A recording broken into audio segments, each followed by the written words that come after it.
Greetings, this is Darkmaster491 and today I'm going to participate in an online competition called the Pokemon Players Cup for Qualifier, which is an online competition that gives players the chance to qualify for Players Cup 4. So this is an exciting opportunity. Anyways, let's get started. I'm going to use my weakness policy Colossal and Zacian team in this competition, which is similar to the team that I used in the Flinch Squad Weekly 7 competition. The only difference with this version of the team is that I swapped out Torkoal and Venusaur for Incineroar and Rillaboom. Choice Band Rillaboom is a great answer for Kyogre and other water-type Pokemon, as well as ground-type Pokemon that threaten Colossal, and a soft as Incineroar is useful at dealing with Calyrex Shadow and other special attackers.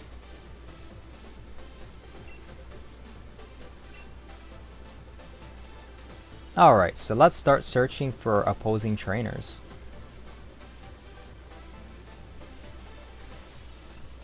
And we get matched up with our first opponent.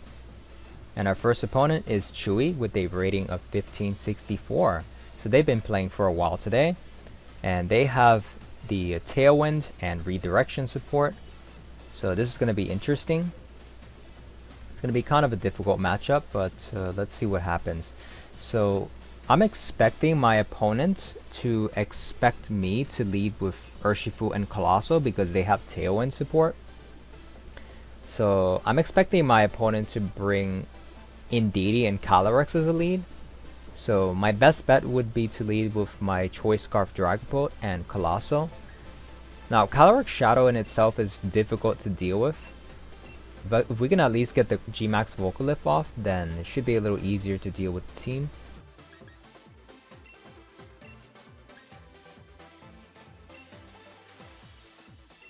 But just in case I need Urshifu, I'll bring Urshifu, and Urshifu deals pretty decent damage with Surging Strikes either way. It's a pretty good answer for Landorus and Charizard, although Charizard outspeeds Urshifu. But we do have that Focus Sash on Urshifu, so it can take at least one hit. And I'm thinking Zacian's not really the best choice in this battle, especially since that Tailwind does give us some trouble, and Charizard and Landorus are not a great matchup for Zacian, but Incineroar can pretty much deal with most of the Pokemon on this team as soon as we get rid of the Landorus. So we do have to get rid of the Landorus first, and then Incineroar should have a little bit of an easier time with this team. And I'm pretty sure that's the physical Regieleki. This looks similar to a team that Cybertron showcased about a few weeks ago, I think, or was it last week? I don't remember when Cybertron showcased that team. It had a physical Regieleki and Choice Specs Calyrex Shadow. So yeah, they're gonna lead with the Regieleki and Shadow Rider Calyrex. So it's interesting that they didn't bring the Redirection support, but I'm guessing that because they don't expect the Choice Scarf Dragapult, that yeah, they must feel pretty safe with this lead. Alright, so I'm just gonna go for Surf and Volcalith. Calyrex Shadow is the biggest threat to my team, so I definitely just want to get rid of that first. They might Dynamax Calyrex Shadow, but that's the risk that I'll have to take. If they don't Dynamax Calyrex Shadow though, then we should be able to pick up the KO onto the Calyrex Shadow, and that will be great. So let's see what happens. So yeah, they are gonna Dynamax something. I think their best option is to just Dynamax Calyrex Shadow, honestly. But let's see. So they're gonna actually Dynamax the Regieleki, which is not quite what I was expecting. I thought maybe they would Dynamax Calyrex Shadow, but this is really good for me because I can just try and pick up this KO on Calyrex Shadow, and the rest of the battle should be much easier. Yeah, like Regieleki's not as big of a threat to my team as much as Calyrex Shadow is, especially since Dynamax Pokemon can only single target Pokemon.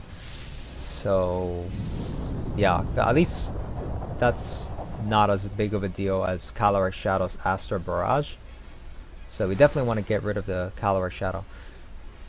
So yeah, my Dragapult is going to move first because it's Choice Scarf, and we're going to proc Colossal's weakness policy and the Steam Engine ability. So that's going to allow it to outspeed both of the opposing Pokemon, and I should be able to pick up this KO onto the Calyrex Shadow. Alright, we're able to pick up that KO, and this battle should be much easier now. Yeah, that was the biggest threat to my team, and it is gone, so it should be much easier now. So Regieleki is going to go for that Max Darkness, which shows that that's the physical Regieleki, most likely. I'm not sure if it's the exact same team that the physical Regieleki was from, but it could be a mixed Regieleki. I'm thinking most likely it's just the just physical Regieleki. So they're gonna send in Landorus. I have to respect Regieleki going for a max guard potentially, so I'm gonna target this Landorus.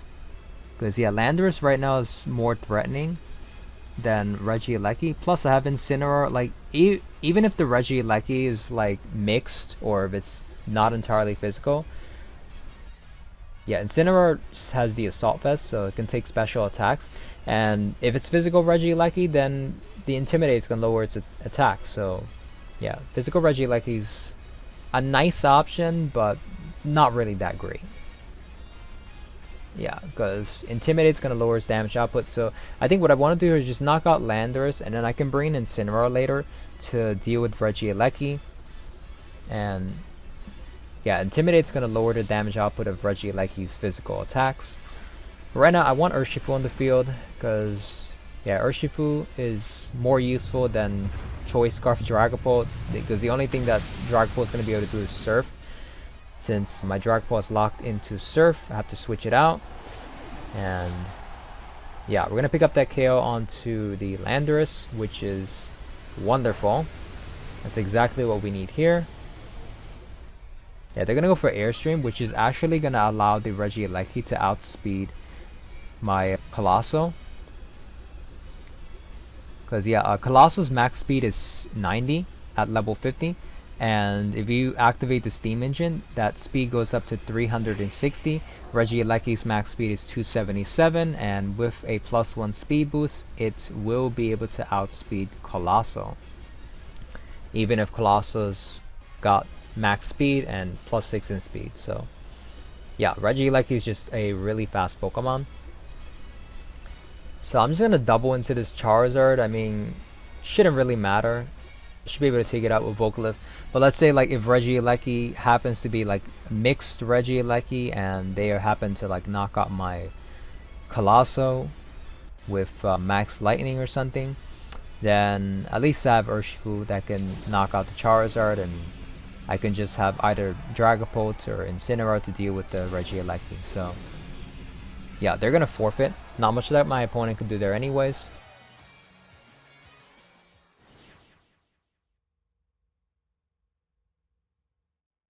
So I'm really happy I was able to win my first battle. Let's see if we can keep this going and get a win streak. So the idea is to try and see if I can go undefeated. That would be wonderful. If I happen to go undefeated, I'll probably do all 45 battles. I'm not sure if I'm gonna have time to play in the next 2 days, so let's see how well I do today. Hopefully I can do really good today. Was it not, then I am definitely forced to play for at least one or both of the other days. We'll see what happens. But I think this team is pretty strong. I've been doing really well with this team on the ladder. I actually got up to number 7 on the ladder. I think I forget if that was like last month, I believe, or February. Actually, I think that was February. I got up to like number 7 on the ladder with my with this team. And yeah, even recently I've been doing really good with this team. So yeah, it's a very strong team on the ranked battle, double battle ladder for a Pokemon Sword and Shield. So that's why I'm using this team in the Pokemon Players Cup 4 qualifier. So we get matched up with our next opponent, and they have Tailwind and Redirection support. So yet again, another Tailwind and Redirection support matchup. But yeah, I'm really surprised that my last opponent didn't bring Whimsicott or Indeedee. So it was very surprising. So I'm gonna go with the same game plan in this game. I'm expecting, yeah, I think my opponent's probably gonna lead with, let me see, they have Groudon Venusaur, but yeah, my Dragapult is gonna outspeed Venusaur in the sun because it's Choice Scarf, so I'm not worried about Venusaur. In fact, if they Dynamax Venusaur, then that's really good for me.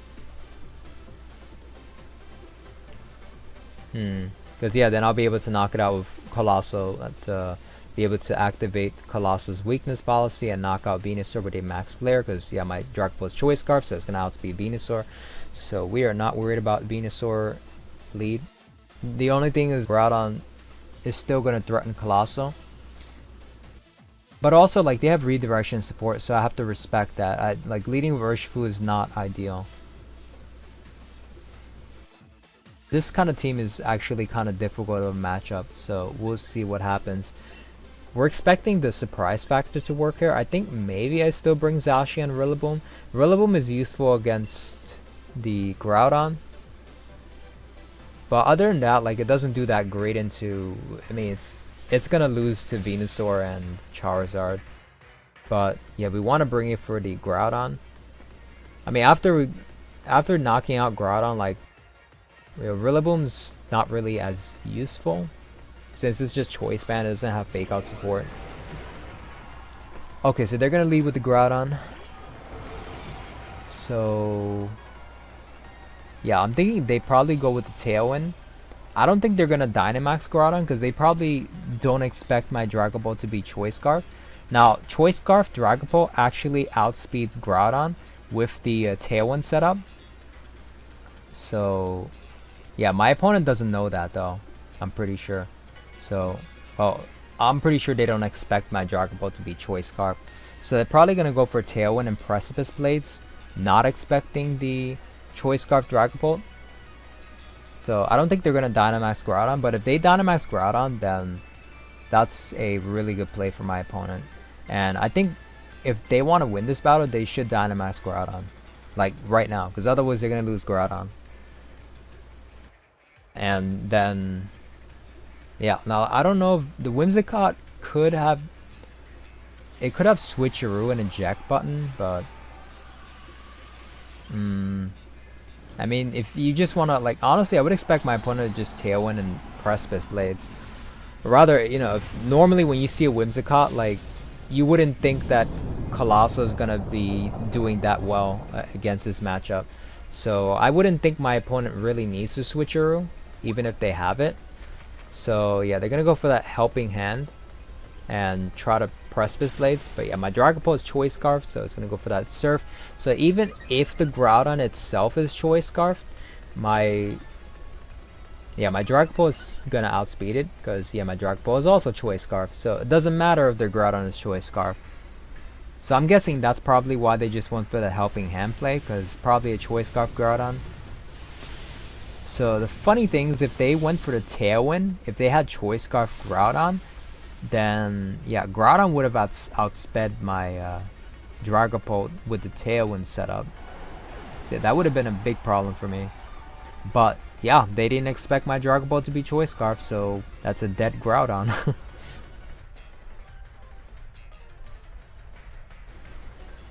Okay, so let's see what they have in the back. They're gonna bring in Indeedee, so wow, that's really surprising that they brought the Indeedee. I mean, the redirection support's useful, but bringing it in now is not really smart. But I mean, I guess it makes sense. The interesting thing is here is they could go for like Follow Me or something. No, it doesn't really make sense, because if you lose your redirection, then like, how are you gonna redirect attacks away from Colossal? Okay, so this is really passive.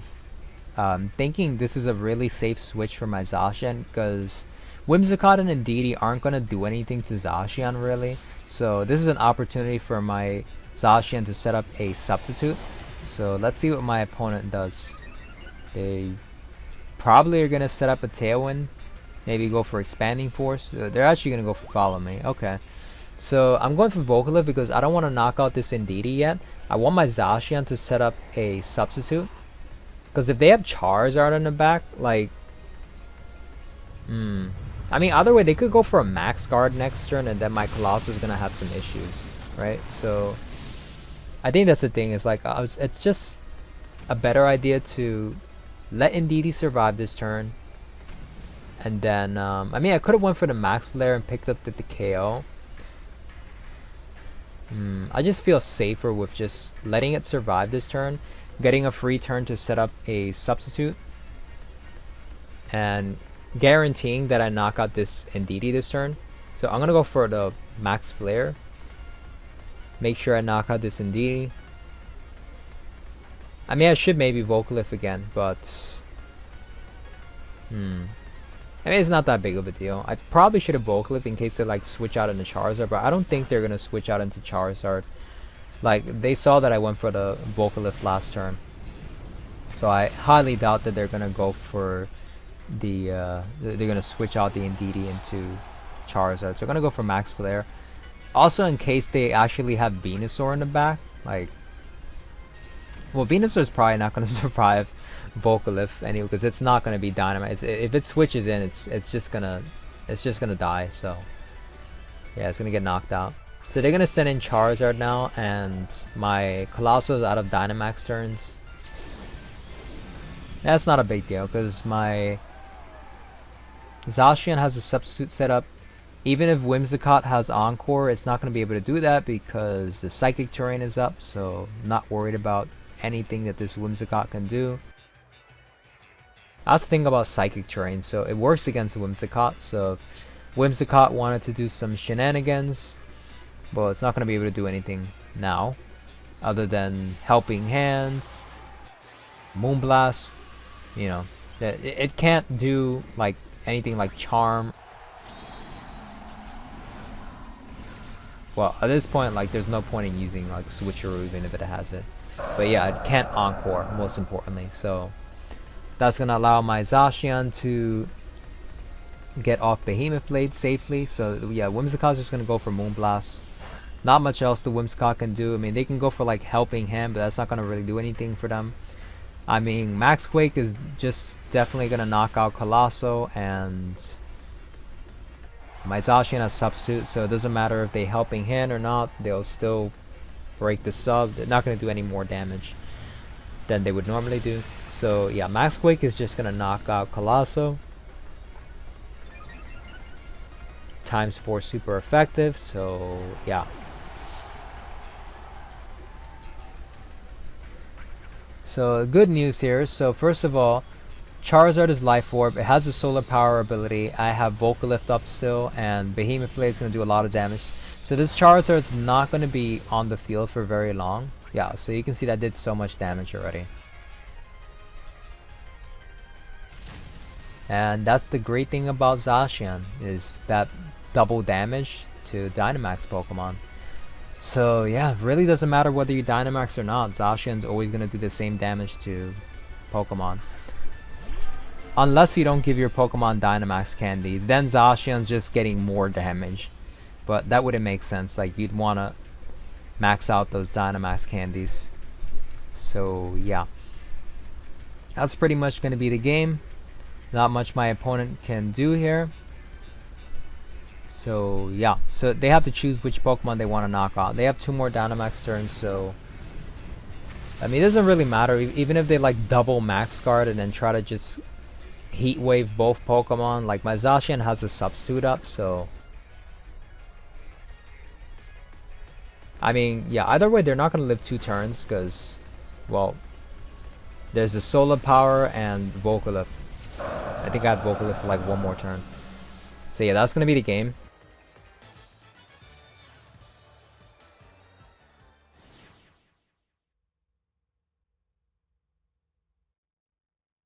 Okay, so we are 2-0 so far. This is looking really good so far. Gotta stay focused and make sure I don't mess up in any of my games. The idea is to keep a very focused mindset. Alright, so we get matched up with our next opponent, which is Monkey with a rating of 1546. Alright, so he's got the Urshifu and Colossal, and he's also got Redirection with the Indeedee female and Calyrex Shadow Riders there. So I'm thinking my opponent expects me to lead with Urshifu Colossal, since they also have Urshifu and Colossal. But the problem is that they have Redirection. So if I go with Urshifu and Colossal as a lead, and they lead with Indeedee, I'm just gonna auto lose to that. Especially if they lead with the Calyrex Shadow Rider and Indeedee. So I definitely can't lead with Urshifu and Colossal. I'm thinking Dragapult and Colossal is probably a better lead. My Dragapult is Choice Scarf, so it'll be able to move before the Calyrex Shadow Rider can move. Also, Choice Scarf Dragapult can come in handy later on, since I have Phantom Force on Dragapult. So it'll be able to break Protects. So that's pretty useful. I want to bring in Incineroar, but I'm not sure if it's the best matchup against Thundurus and Colossal. So maybe Zacian is better. Yeah, I'm thinking Zacian and Urshifu in the back. Urshifu could still be useful, even if I'm not using it to Aqua Jet into my own Colossal to proc the weakness policy and all that. And the Steam Engine. Alright, so let's get started. So I'm definitely thinking my opponent leads with Indeedee and Calyrex Shadow Rider to counter my potential Urshifu and Colossal lead. Let's see what they lead. Yep, just as I predicted, the Calyrex Shadow Rider and Indeedee. So yeah, they were probably expecting me to lead with Urshifu and Colossal, but I predicted that they would lead with this lead. But the problem is that they can still redirect my G-Max Vocalith from my Colossal. So that's going to be kind of a problem. I'm not going to be able to get too much damage onto the Calyrex Shadow Rider, but the G-Max Vocalith residual damage should be able to reduce its health every turn. And if it's a Life Orb Calyrex, then it'll slowly lose some of its HP. Some more of its HP. So we'll see what happens. So, I mean, that's the most important thing I want right now, is just to get that G-Max Vocalith residual damage on my opponent's field. And G-Max Vocalith should be able to knock out the Indeedee. And if they protect the Indeedee, then Calyrex is going to take a lot of damage from the G-Max Vocalith at +2 special attack. So they're going to Dynamax the Calyrex Shadow Rider. So yeah, even if they protect Indeedee, yeah, G-Max Vocalith at +2 special attack is not going to knock out the Calyrex Shadow Rider, because Calyrex Shadow Rider is pretty bulky. Has some good HP and special defense.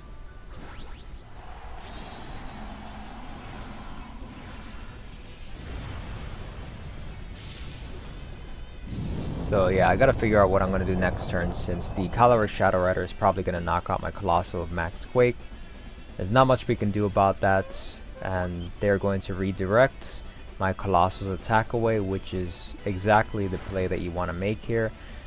My Dragapult is going to move first thanks to its Choice Scarf, and Surf is going to activate my Colossal Steam Engine and the weakness policy, allowing it to get off a G-Max Vocalith at +2 special attack. So that's going to take out the Indeedee, and the G-Max Vocalith residual damage is set on my opponent's side of the field.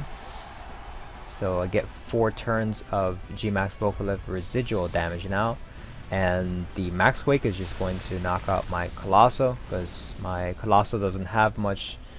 Well, I don't have any bulk on this Colossal, just like 4 EVs in HP, which is like nothing basically.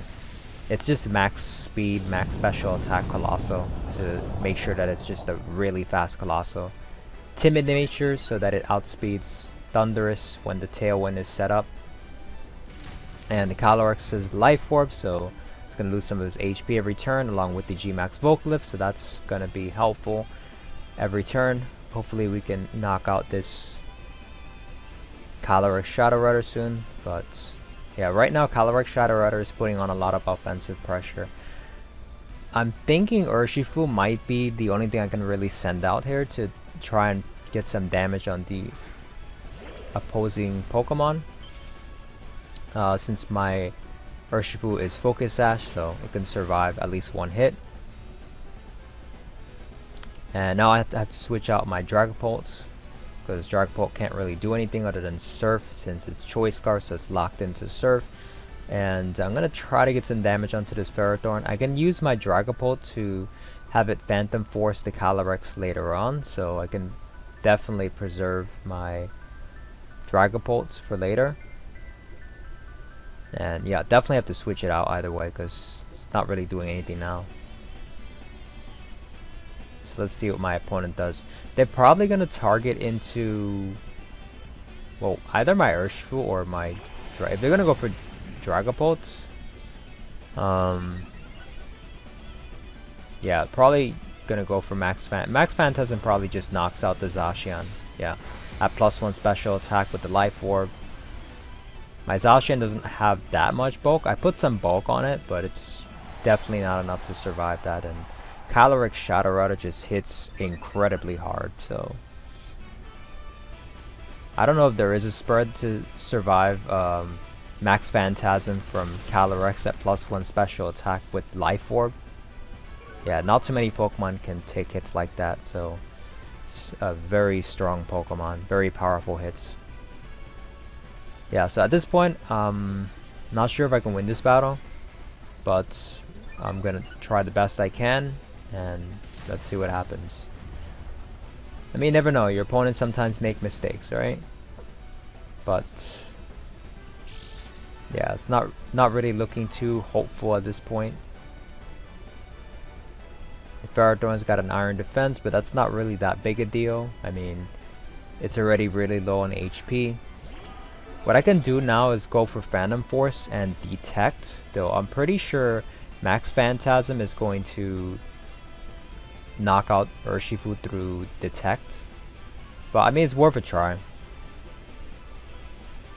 But I really don't know the calcs for that. I highly doubt Urshifu will survive Max Phantasm at +2 special attack even with the Detect. So yeah, I'm pretty sure the Max Phantasm KOs through Detect, unfortunately. But maybe my opponent targets the Dragapult slot, and they actually do target the Dragapult slot, so that was a huge misplay by my opponent. They probably forgot that my Dragapult is Choice Scarf, so that's what they targeted into that slot. But they should have noticed that on the first turn.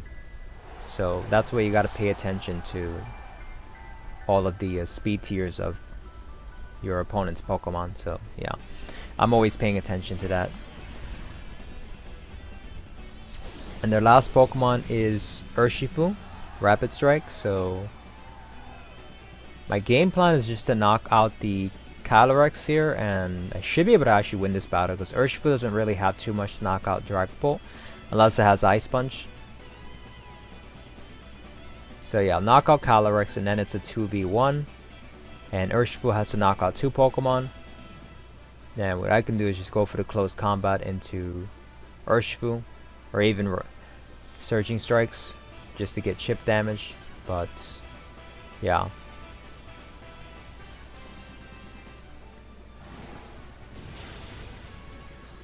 So yeah, Phantom Force is going to finish off the Calyrex. You can't protect them, Phantom Force, so there's nothing that my opponent can do there to protect the Calyrex Shadow Rider. That's why Phantom Force is such a good move. And close combat's gonna get the damage I need to finish off the Urshifu next turn with another Phantom Force. And that should pretty much be the game, because there's nothing my opponent can do now. So it really came down to that huge misplay my opponent made. They should have targeted my Urshifu that turn with Max Phantasm, but they forgot that my Dragapult was Choice Scarf, so always important to pay attention to your opponent's Pokemon's speed tiers and who's moving first and all that. Yeah, so that's pretty much the game. So I'm going to go for the Phantom Force once again, and Urshifu won't be able to, well, they're going to go for Detect, which is kind of strange. I guess my opponent still forgot that my Dragapult is Choice Scarf, so I'm not going to Dragon Darts. And either way, Phantom Force is always the safest play at this point. Since, hypothetically, let's say my Dragapult was in KO range from, I don't know, well, Aqua Jet or something, because the Psychic Terrain was up, right? So let's say hypothetically my Dragapult was in KO range from Aqua Jet with the Psychic Terrain up, so they could Detect to block a potential Dragon Darts and then try to finish him off with Aqua Jet. But, well, I mean, my Dragapult is at full health, but if it was the case that my Dragapult was at really low HP, I would just go for Phantom Force either way, since they wouldn't be able to Aqua Jet either way, and I would just be able to win the game that way with the Phantom Force. So yeah, always best the Phantom Force. But we got our next battle here, and my opponent has got the Lapras, and he got Zacian, Raichu. So I gotta watch out for Nuzzles from Raichu, potential Nuzzles. Other issues are the Galarian Moltres, which can use Max Airstream, can also Nasty Plot, so gotta make sure I don't play passively in this game. Dragapult and Colossal is pretty safe for the most part, since you definitely don't want to leave with Urshifu Colossal, since they have the Incineroar, and they can go for the Fake Out, Incineroar and Raichu, and Rillaboom. So all three of them can go for the Fake Out, potentially, into my Urshifu. And there's also Rillaboom with Grassy Glide, which can deal a lot of damage to my Urshifu. So yeah, I'll just go with the usual Dragapult, Colossal, Zacian, and Urshifu could be pretty good, especially if the Lapras sets up the Max Geyser, sets up the rain with Max Geyser. Then Urshifu do a lot of damage with Surging Strikes. So that's what I really like about Urshifu Rapid Strike, is that when your opponent uses Max Geyser into Colossal, they set up the rain for you, and yeah, Urshifu does a lot more damage with Surging Strikes. That's going to be really helpful against the Zacian. So yeah, Surging Strikes is a great move.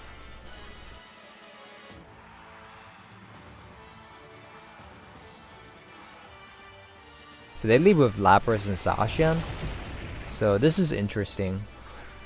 So I'm wondering if the Lapras has Life Orb or what the item is, because depending on the item will determine how long my Colossal is going to stay on the field. So I'm pretty sure my opponent doesn't expect my Dragapult to be Choice Scarf, so what I can do is I can just go right away for the Surf and Max Flare play to take out the Zacian, and then the Sun should let my Colossal survive a Max Geyser from the Lapras. So I think this should be a pretty safe play, unless the Lapras has Life Orb, then Max Geyser should pick up the KO onto my Colossal. So this just comes down to what the item of the Lapras is. So yeah, I'm gonna Gigantamax my Colossal. My Colossal is Dynamaxing first, Gigantamaxing. So I'm wondering if maybe the Lapras didn't Gigantamax, or maybe it's just a slower Lapras. Yeah, so they are gonna Dynamax the Lapras, well, Gigantamax. But yeah, it's a slower Lapras, which isn't really a big deal because I'm gonna proc my Colossus weakness policy anyways, and the steam engine, more importantly. So yeah, either way, my Colossus would be moving first if it wasn't already. So we're gonna activate that steam engine and the weakness policy and knock out the Zacian while setting up the Sun. So yeah, 2 for the price of 1. You get to knock out Zacian and set up the Sun to reduce the water type attacks. So very useful. So let's see what the Lapras does. This should pick up the KO on Zacian because yeah, it's super effective and plus the special attack. Yeah, that's gonna knock it out. So the sun is gonna be very useful here. So let's see what the Lapras goes for.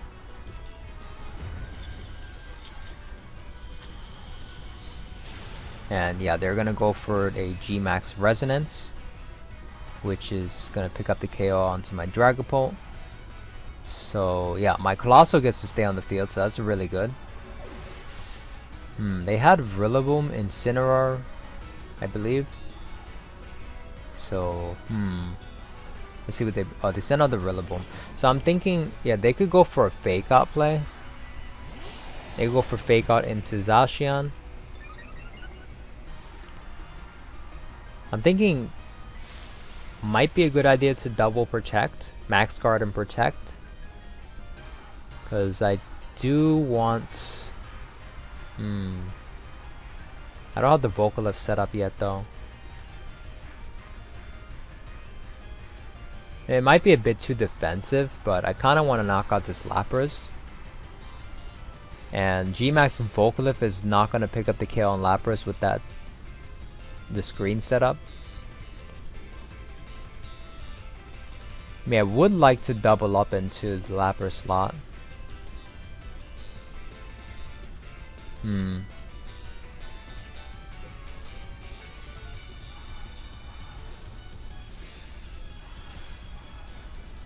don't know. Ideally, I want both of them attacking. So I'm gonna go for the Max Guard and Protect. Let's see what they do. Grassy Glide. Wait. Oh, they just activated their own weakness policy. Wow, what a read. They just... Okay, either that was a really good read, or they're just... I don't know. Oh. Okay, this is really interesting now. But that wouldn't make sense if I was gonna... Okay, because I was gonna double into Lapras if I didn't go for a double Protect. I was thinking of doing that. So I don't really think that play made much sense. I mean, I'm gonna double into Lapras because, like, what is Rillaboom? I mean, Rillaboom could go for like high horsepower into my Colossal, I guess. But I mean, other than that, like, what are you really gonna do with Rillaboom? Really, just like high horsepower. So Rillaboom's not as threatening compared to Lapras. Well, especially after Lapras got that weakness policy. So definitely want to knock out the Lapras. So yeah. Alright, so we're gonna pick up that KO. You know, now that I think about it, I think that was just too defensive, honestly. It wasn't really necessary for me to double Protect. Oh dear, that's a critical hit. Okay, that's not good. But it should be fine depending on what they have in the back. So let's see. I might want to double Protect again. I feel like I'm playing too defensive in this battle. Because yeah, I could have just knocked out the Lapras the turn before and...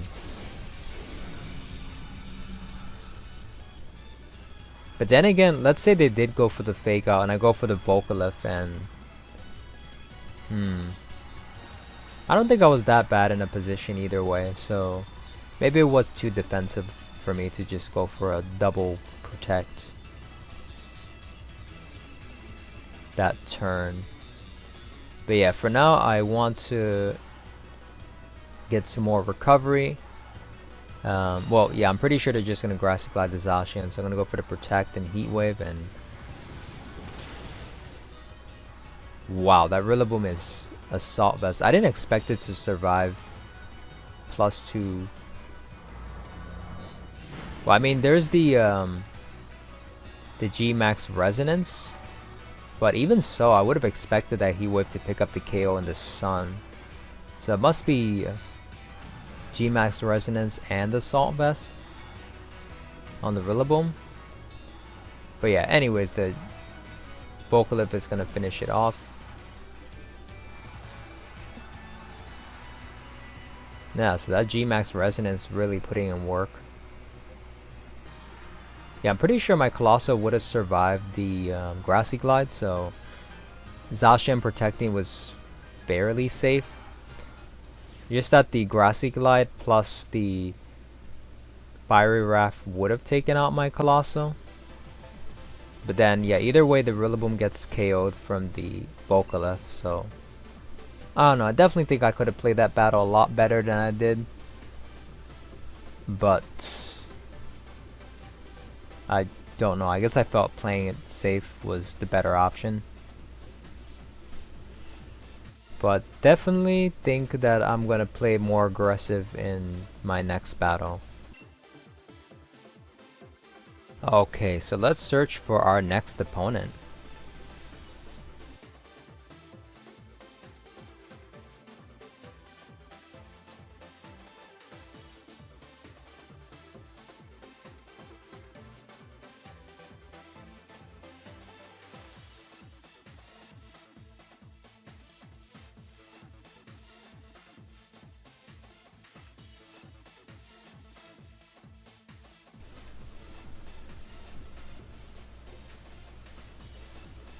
So far I'm 1566 as you can see, so it's pretty good so far. Hopefully I can keep it up and get to 1600 soon and get matched up with my next opponent who has a rating of 1542. So let's see here, they have Tailwind support, Kyogre, so it's gonna be interesting. I have Rillaboom for Kyogre, so it shouldn't be too bad. But I gotta be careful for the other Pokemon. Landorus could Dynamax and go for max Airstreams, as well as Celesteela. So it won't be that easy to use Rillaboom as an answer to Kyogre. Definitely have to deal with the other Pokemon first.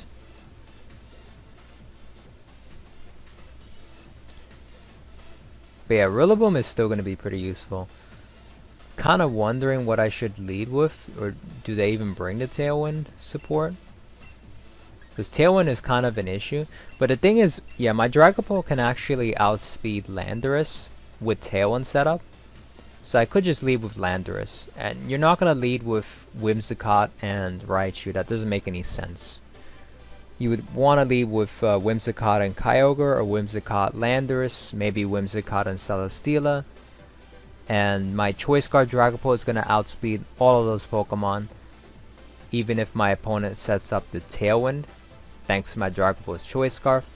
Because Dragapult with Choice Scarf can outspeed, I believe, base 93 Pokemon with Tailwind setup, if my opponent has a Tailwind setup.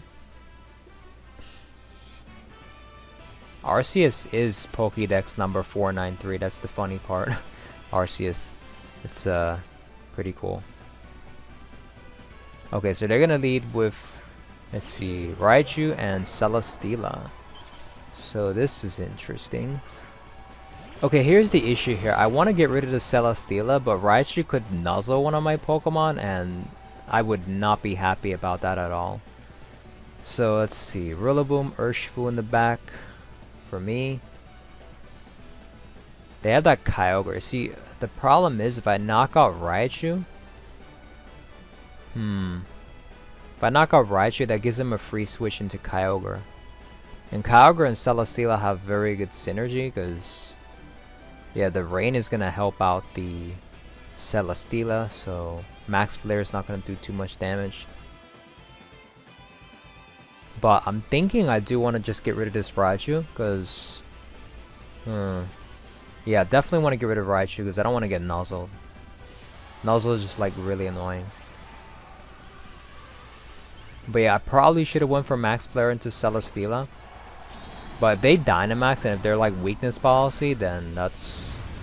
Like Celesteela is pretty bulky. It probably can survive Max Flare at +2 special attack if it's Dynamax. Also, if they're Assault Vest, then I just basically... I mean, I wouldn't say it's a waste of a turn, but it's not going to KO Celesteela. And then if Raichu decides to go for Nuzzle, then that's kind of a problem. Yeah, the Celesteela is going to max. It's kind of it's going to be a problem because of that Kyogre, and I targeted the Raichu. But I do want to get the Volcalith off, and I don't want Raichu to start nuzzling my whole team, so... Plus, G-Max Volcalith residual damage is pretty useful. So yeah, hopefully we can start to whittle down on the Celesteela's HP with the G-Max Vocalith.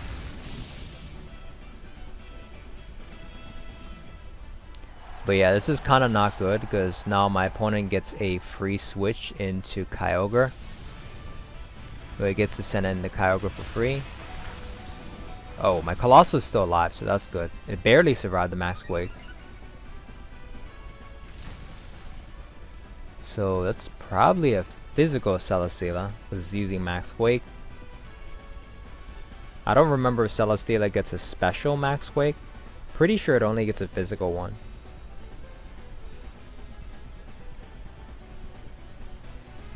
Yep, so they are going to send out the Kyogre.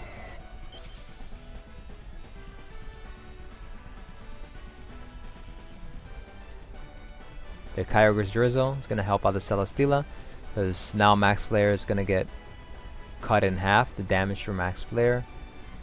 Dragapult is locked on a Surf, so need to switch it out. I'm thinking I could switch in Rillaboom and then go for a Max Overgrowth onto the Kyogre.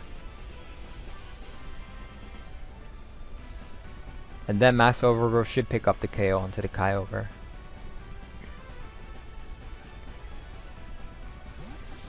Alright, so let's see what they do. I'm pretty sure they probably protect the Kyogre, but I mean, may as well just go for Max Overgrowth anyways. Let's see what they do. At least it'll get some damage on the Kyogre. They're actually going to switch out the Kyogre. That's really smart. Wow. Okay, so they send in Landorus. It's probably going to be a dead Landorus, but we'll see. I mean, I did go for Max Overgrowth and not G-Max Vocalith, so it'll depend on how bulky this Landorus is.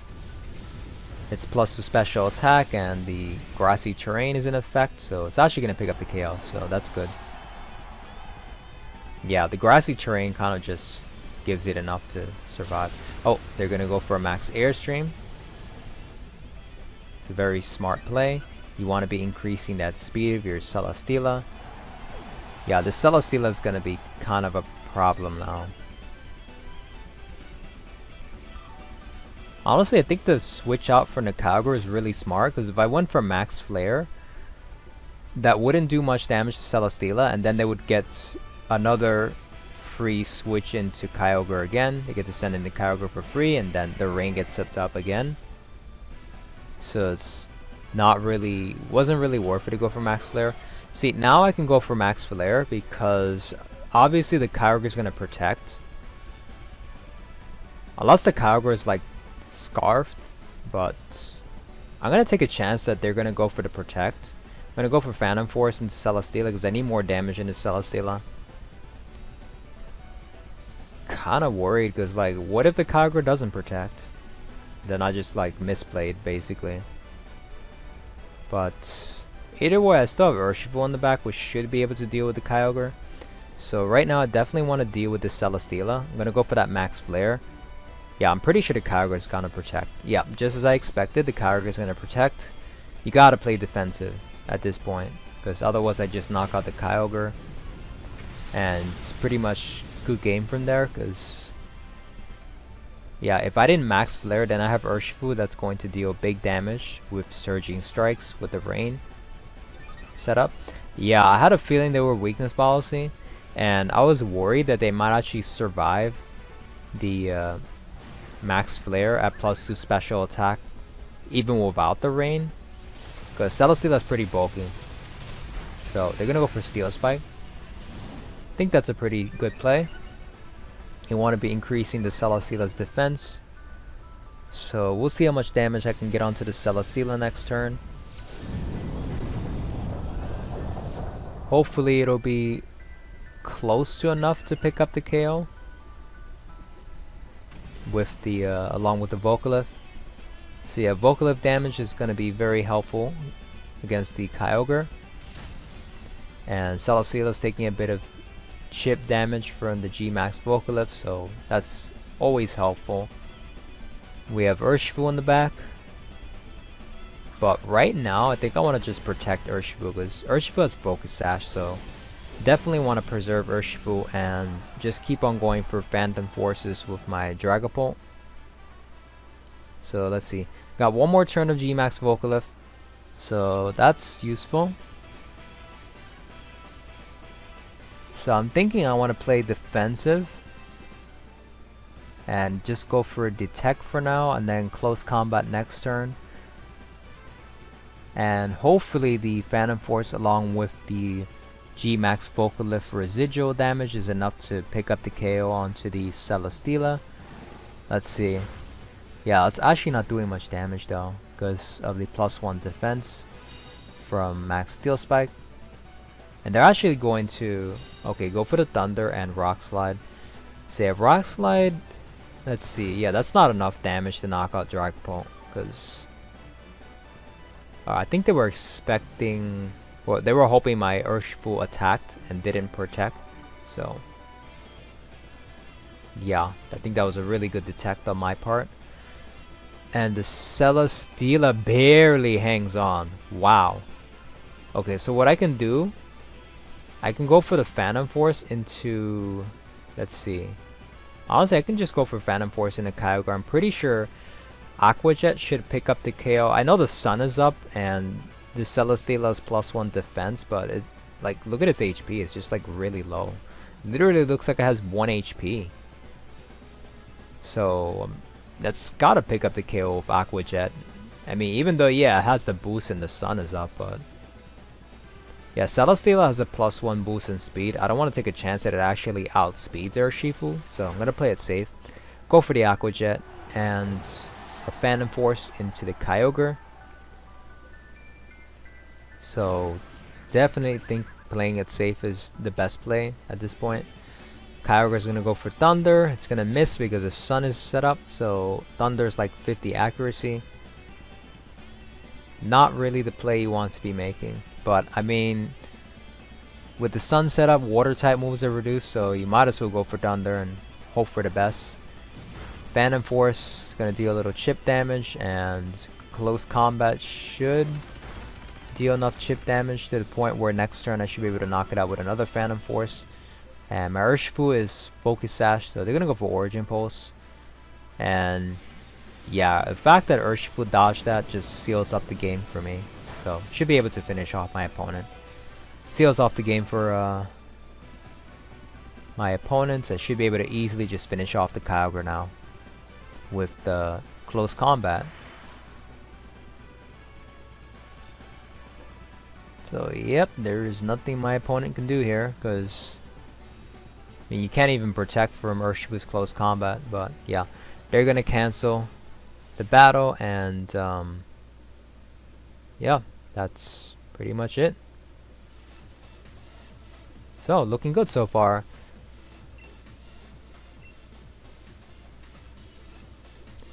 Alright, and 5-0 so far, so this is really good. We're almost at 1600 rating. Searching for our next opponent. Let's see what the matchup is. So, get matched up with Frank Quick with 1580 rating. And they have Tailwind and Redirection support. So this is going to be interesting. They have the Talonflame and Pheromosa. Now Pheromosa can get a super effective close combat into my Colossal.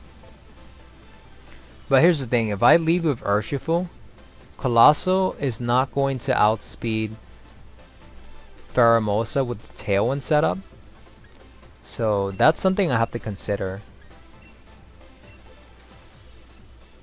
I mean, there is one play I could try to make if I was going to lead with Urshifu Colossal, and that would be to protect Colossal and knock out Pheromosa with Surging Strikes.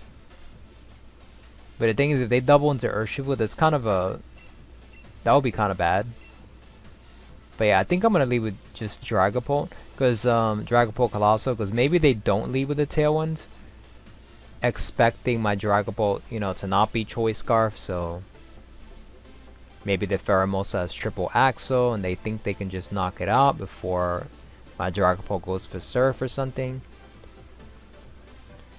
But it would be their best play to just go for the Tailwind. Also, the fact that they have Indeedee is just like, it's just not good if I leave with Urshifu, because then they can redirect Aqua Jet anyways, and that's just, that would be terrible, complete disaster.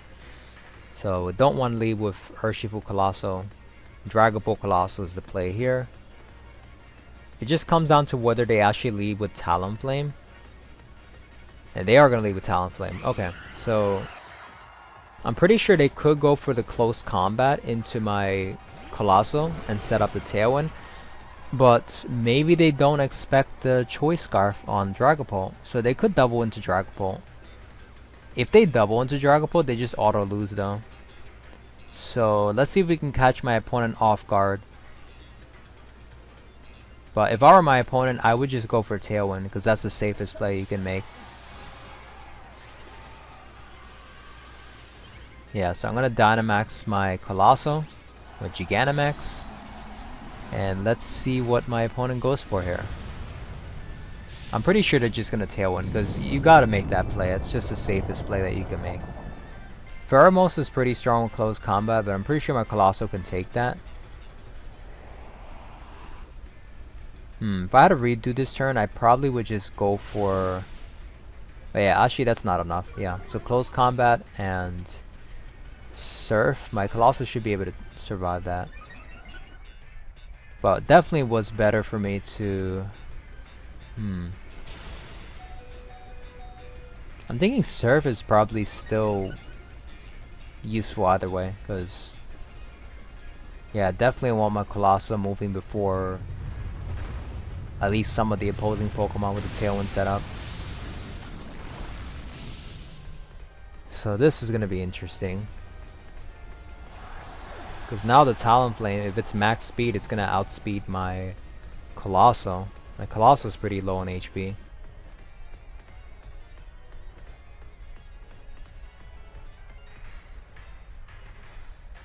So let's see what they do here. They're going to send an Indeedee.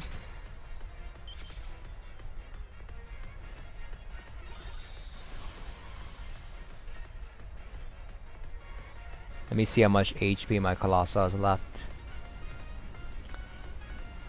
Well, okay, so they can't Brave Bird with the... well, actually, Gale Wings is no longer in effect because Talonflame doesn't have max HP. So, yeah, I could... Well, that's... shouldn't be KO range for a Brave Bird anyways, but... I think I want to leave my Dragapult on the field, so I'm going to go for Surf. But in order to use Surf, I have to max guard, so... Yeah.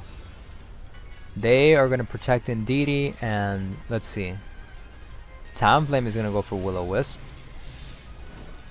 But the point was to go for Surf again. I wanted to go for Surf with my Dragapult, because I didn't really quite want to switch out my Dragapult just yet. Yeah, so Surf is going to do enough so that the Vocalift knocks out Talonflame. Yeah, I think this is fine.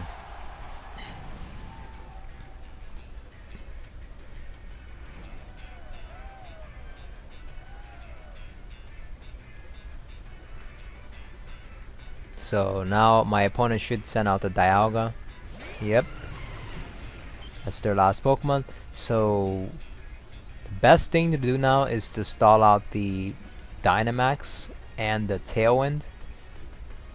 Well, I'm pretty sure they're just gonna Dynamax Dialga.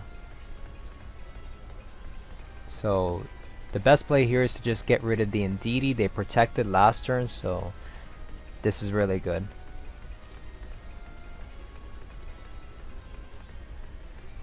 I'm just gonna go for... You see, I'm gonna go for Max Flare.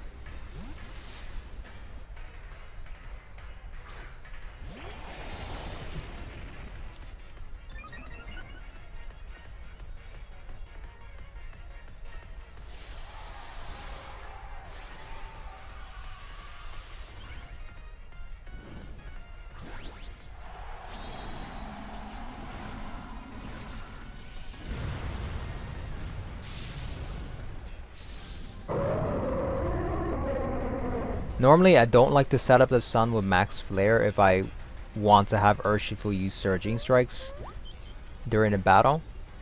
but Dialga resists Searching Strike, so yeah, there's no point in well, yeah, setting up the sun is just beneficial at this point.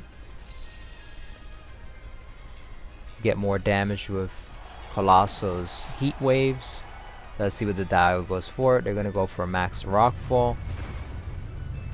So that's a smart play, because that's gonna break my Urshifu's Focus Sash if I send it out. So I'm definitely not gonna send it out yet. What I want to do here is stall out the Dynamax though. So I think sending out my yeah, I need to send out my Dragapult. So my Dragapult, which is Choice Scarf, is gonna outspeed Dialga with the Tailwind setup, even if Dialga is max speed, because Choice Scarf Dragapult is really fast. So they got one more turn of Tailwind and one more turn of G-Max Vocalift. So Phantom Force and Protect is the play. So that'll reduce the damage that they can do with whatever moves they want to use onto Zacian. And if they target Dragapult, then that's even better. So they're gonna go for Max Steel Spike. That is fine, because yeah, I'm just gonna stall out their Dynamax. They get a crit, but it's not that big a deal. I can just sub next turn and then finish them off with a Sacred Sword after the Dialga's Dynamax is over. So it should be pretty easy at this point. Yeah, their Tailwind is done, so I'm gonna set up a substitute and get a little chip damage with Phantom Force. My Dragapult is burned, so it's really not gonna do anything. The whole point is just stall out the Dynamax. Like, I don't really care so much about getting damage right now. I just want to stall out this Dynamax, so this way my Zacian can get big damage with Sacred Swords. Yeah, they're gonna go for Max Player. That's really good, because now when I send out Urshifu, the Focus Sash is not gonna be broken. So that's looking really good.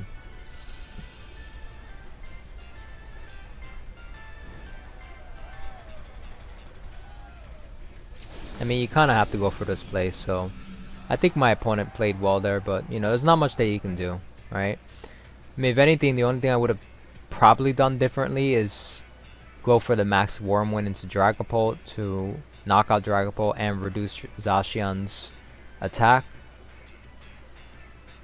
But I have Substitute on Zacian, so there's not really much they can do in the end there. Gonna go for another Phantom Force, and Sacred Sword should be able to pick up the KO here, and it is going to pick up the KO, so that's good with a critical hit, but it doesn't matter because the Sacred Sword ignores any defense boosts, and I have Urshifu in the back, which can just finish off Dialga with close combat anyways. So that is good game.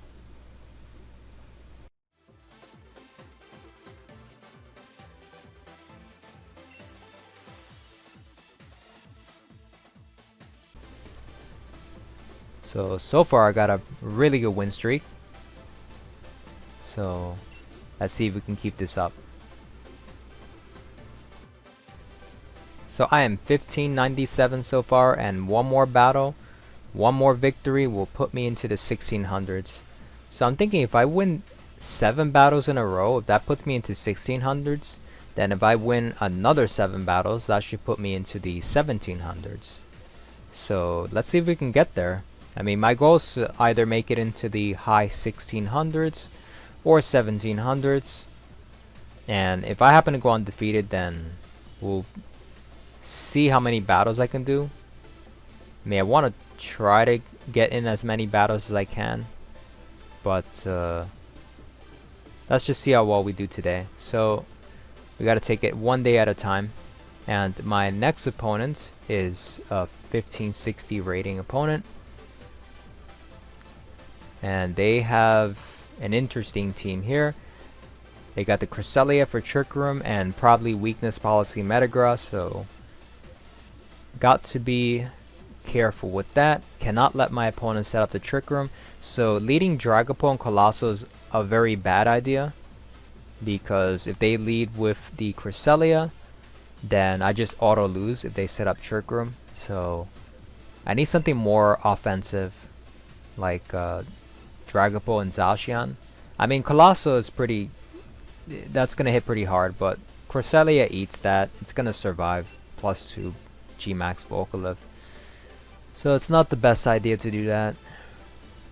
Definitely want something that can hit Cresselia harder, like Dragapult with Max Phantasm. So Dragapult looks like a pretty good Dynamax option here. I'm thinking, yeah, Colossal is not really a good Pokemon to bring in this battle. Rillaboom is going to be better because they have Kyogre. And Grassy Glides does pretty good damage to most of the Pokemon on the team. If like Cinderace doesn't Dynamax, then Grassy Glide can do pretty decent damage to it. Especially after it changes its type with the Libero ability to maybe a Dark type or something. Or some type that doesn't resist Grass type. And let's see what they lead with here. Definitely need to lead to counter the Cresselia lead, potentially. Cresselia Metagross. They're going to lead with Kyogre and Regieleki, so this is interesting. What I can do here is protect Zacian.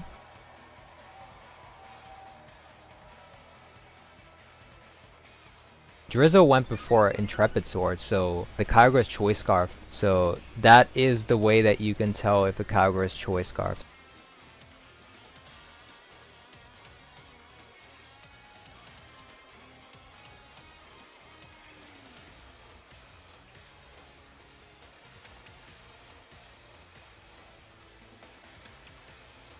I'm gonna go for Protect on Zacian, and gonna have my Dragapult go for the Max Airstream, so that both my Pokemon can outspeed Kyogre next turn. Yeah, Choice Scarf Kyogre is so dangerous. And the worst part is they can Dynamax Kyogre still, so Choice Scarf Kyogre is pretty flexible.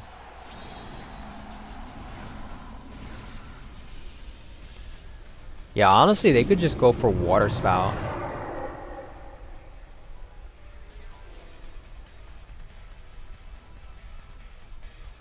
So yeah, gotta protect that Zacian. Go for the Max Airstream. Regieleki is still faster than Choice Scarf Kyogre, so it's gonna move first. You're gonna go for Water Spout. I mean, Water Spout's probably just gonna pick up the KO onto Zacian anyway, so I don't think they needed to Thunderbolt the Zacian slot. Gonna go for that Max Airstream. Now my Dragapult should be able to outspeed Regieleki, because yeah, Dragapult Choice Scarf normally outspeeds Regieleki, so yeah. So the play is to Max Phantasm. I'm not sure if I want a Sacred Sword, because like Kyogre could Dynamax here. I mean, even though it is Choice Scarf, I mean, I feel like it could Dynamax to try and weaken the damage from close combat Sacred Sword, because they don't know if I have Sacred Sword close combat. But yeah, to try and reduce that damage, they could Dynamax. I'm not really sure what I want to do here. Do I want a Behemoth Blade? I think Behemoth Blade, because Kyogre, let me see, Kyogre is gonna probably Dynamax, because otherwise, yeah, Sacred Sword does a lot of damage to Kyogre. Oh, they didn't even Dynamax. Okay, that means they have something in the back that they want to Dynamax. This is interesting. So what is their Dynamax option?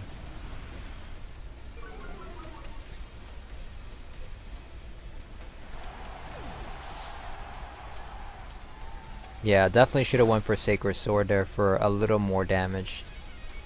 I mean, either way, it's not going to pick up the KO on Kyogre, so... Yeah, but they get a lot of damage into Zacian, so... I'm not sure how I feel about this. So, I'm pretty sure, yeah, the problem is Cinderace, if it has Sucker Punch... I mean, why else would you bring Cinderace? Like, you're going to Sucker Punch. But the thing is, do I really want to switch out here? I mean, I could be over-predicting. Yeah, I don't really want to switch out actually. So I think the best play is to just, they probably Sucker Punch, but if they do that, then they're gonna lose Cinderace. I can just knock out Cinderace with Zacian, and we'll see what they have in the back. I still have Urshifu and Rillaboom, so I feel like I'm okay here for the most part. Kyogre Dynamax,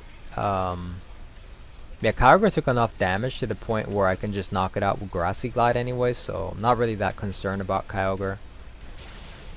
Yeah, Sucker Punch is gonna take out Dragapult. I knew they were gonna Sucker Punch, but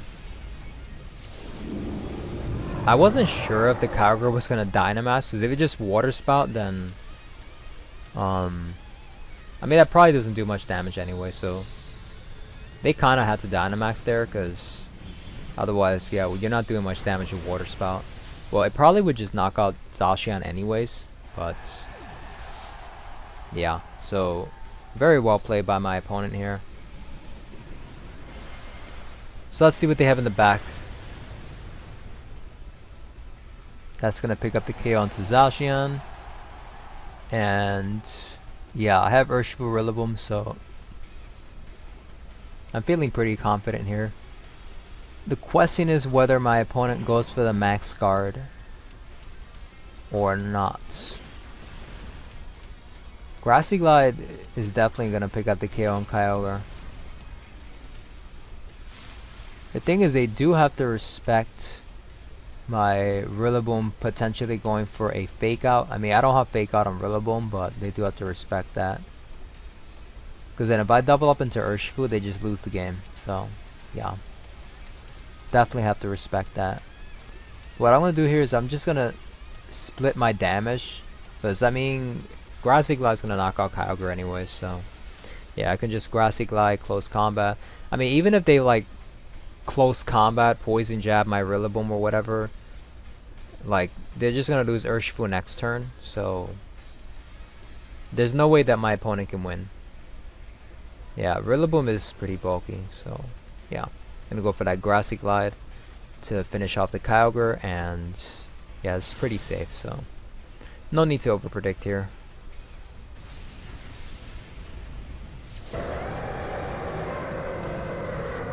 And that should seal up the game. You're gonna have Poison Jab, but yeah, even if they're Choice Banded, it still wouldn't pick up the KO. Interesting thing is, close combat actually does more than super effective Poison Jab.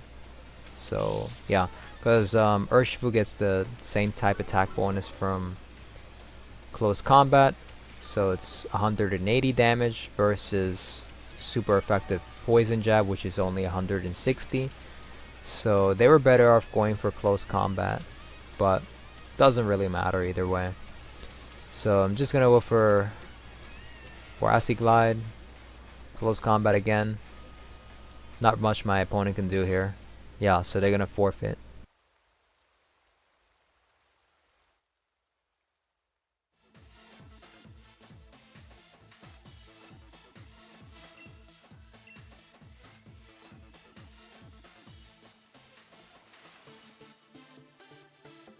Okay, so I'm finally in 1612.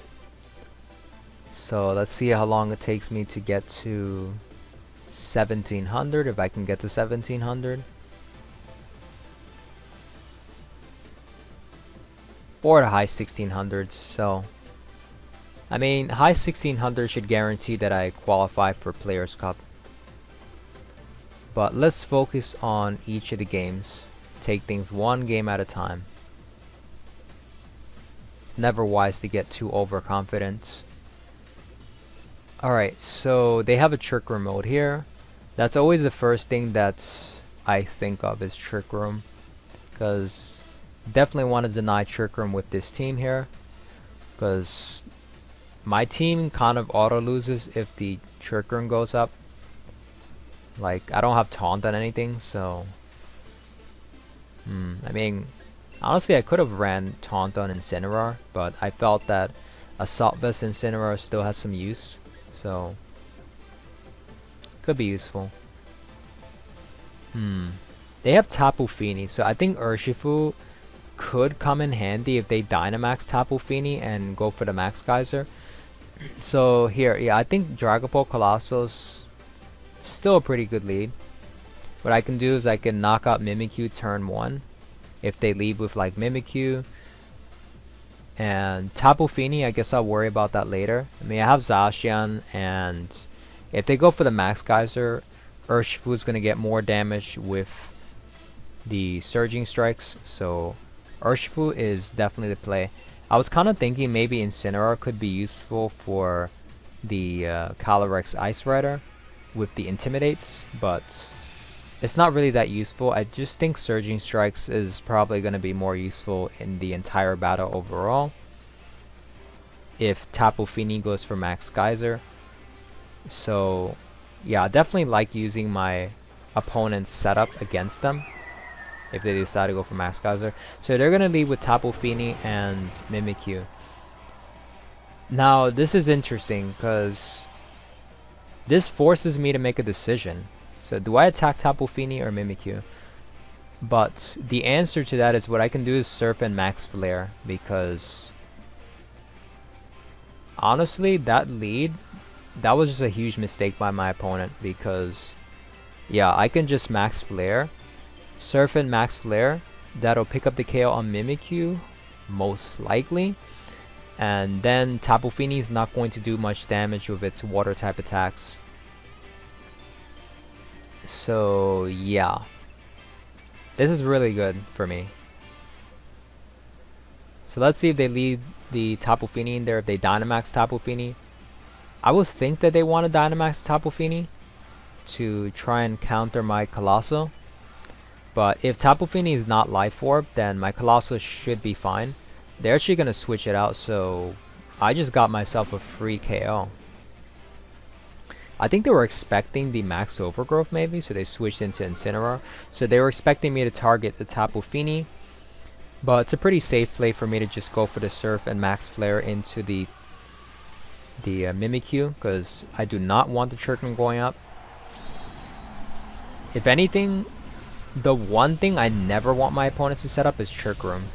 Like, with any team that I use, unless I'm running Trick Room myself, like, I never want Trick Room going up, so yeah, I always like to deny that Trick Room. Because the idea is, like, as long as you don't let your opponent set up Trick Room, you can always manage to find a way to maintain speed control. If you have things like Electro Web, well, I don't really have as many ways to maintain speed control.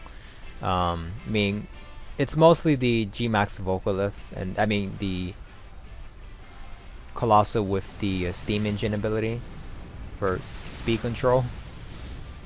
But yeah, so we're gonna knock out this Mimikyu. But I mean, in general, like, outside of Trick Room, it's a little easier to maintain speed control if you have things like Icy Wind, Electro Web, and Tailwind, etc, etc. So they're gonna bring Tapu Fini back in, and what I can do here is just send out Zacian and knock out Incineroar. So obviously they're gonna Dynamax Tapu Fini here, but the Sun is set up, so Tapu Fini shouldn't be able to pick up the KO onto my Colossal, because my Colossal has the Sun set up thanks to the Max Flare. So this is looking good so far.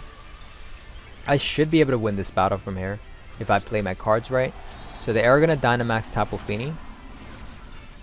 But again, the Sun is in effect, so yeah, Max Geyser's damage is going to get reduced by 50%. So they're going to go for, let's see, yeah, I'm going to get that Vocalith off. That's going to pick up the KO onto Incineroar. And that was the most important part of this battle, was getting the G-Max Vocalith. So let's see if my opponent goes for the Max Geyser or if they decide to target the Dragapult. Okay, so they're going to go for Max Geyser. So that's the play you want to be going for. And it's not enough to pick up the KO onto my Colossal, thanks to the Max Flares setting up the Sun the previous turn. But yeah, now this residual damage is going to be really helpful here. So most likely they have the Calyrex Ice in the back. But yeah, we should be fine here. What I can do is, let's see, I could go for the G-Max Vocalith into the Calyrex Ice slot and then go for a Behemoth Blade into Tapu Fini.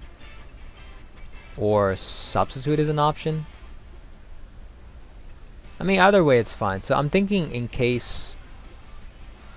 Yeah, so that thing's gonna protect.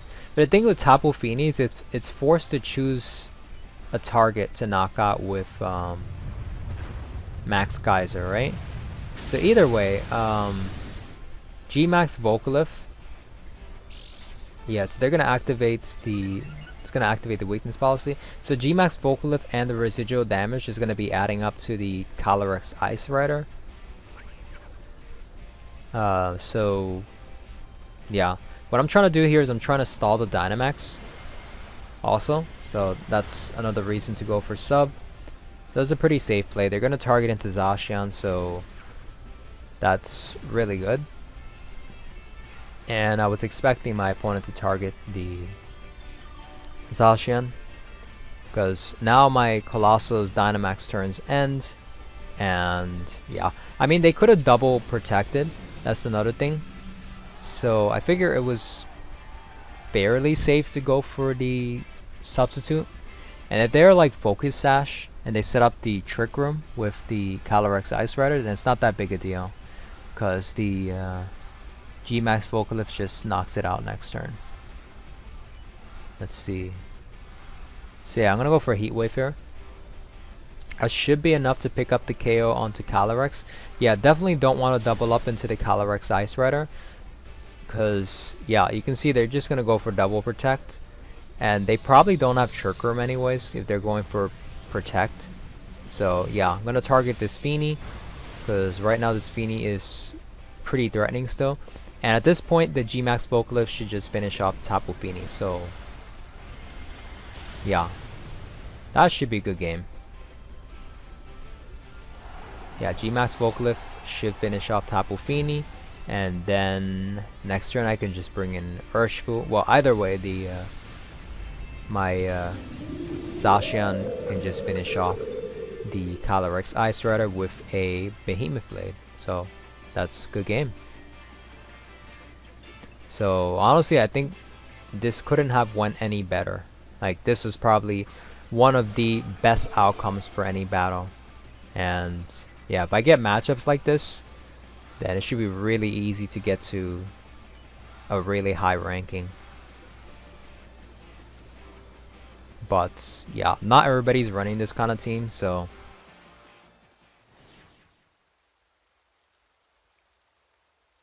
yeah, so my team definitely has a good matchup against my opponent's team. Now what I think they could have done different is maybe lead with Calyrex Ice Rider and Dynamax it, because Calyrex Ice Rider can survive G-Max Vocalith at +2 special attack from Colossal, because Calyrex Ice Rider is just so bulky, so it can live those hits.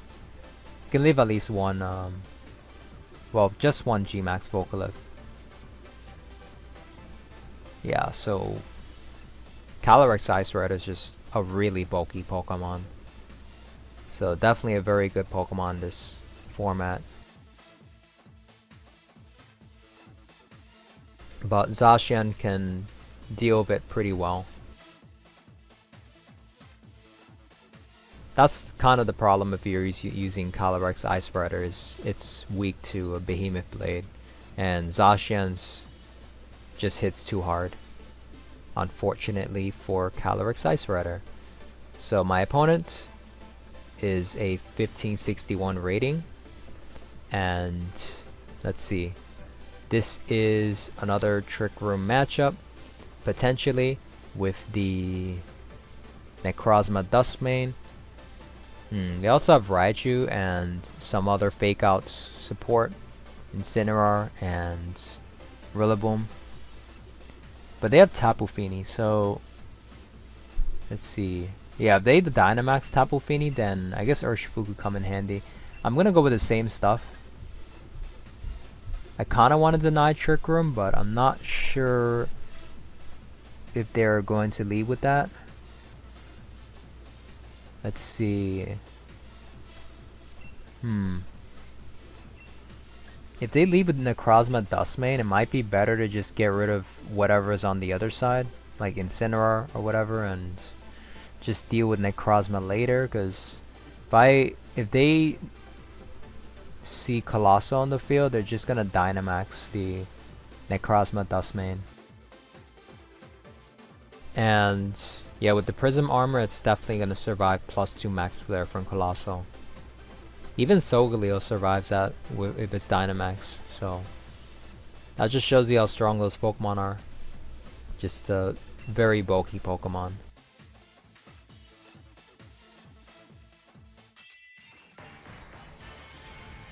So let's see what my opponent goes for here.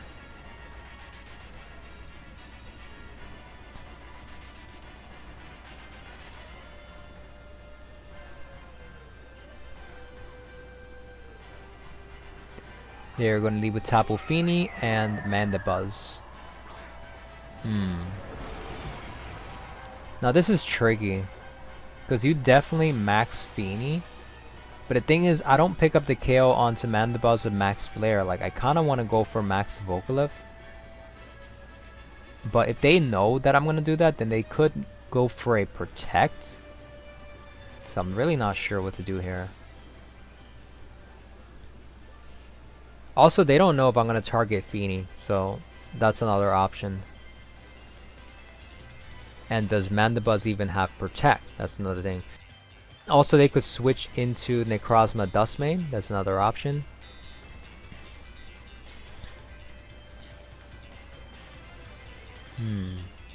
But even if they Dynamax Fini and go for Max Geyser, it's not the end of the world. So I think it's probably my best interest to just go for the G-Max Vocalith. So I'll lose Colossal turn 1, but it's what it is. I mean, I still have Zacian and Urshifu in the back. So those Pokemon are pretty strong, and Urshifu will get more damage with the Surging Strikes. The question is, next turn, do they send in their Fake Out support? Because that's going to be an issue.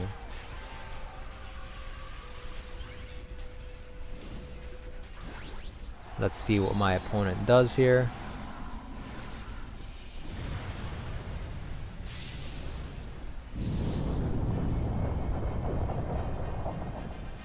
Yeah, this is definitely kind of a tricky situation. They're going to leave the Mandibuzz in here though. See, it's better to get rid of the Mandibuzz anyways, because yeah, they're probably just gonna foul play my Dragapult. That's kind of why I wanted to just get rid of it, because Dragapult could be useful later on with Phantom Force. So getting rid of the Dark type is always a good idea.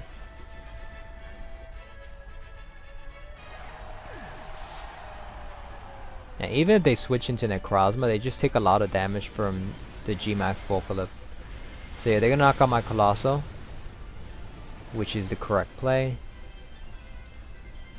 You don't want to go for Max Starfall, because that gives my Colossal another turn to stay on the field. So yeah, definitely the play you want to make here.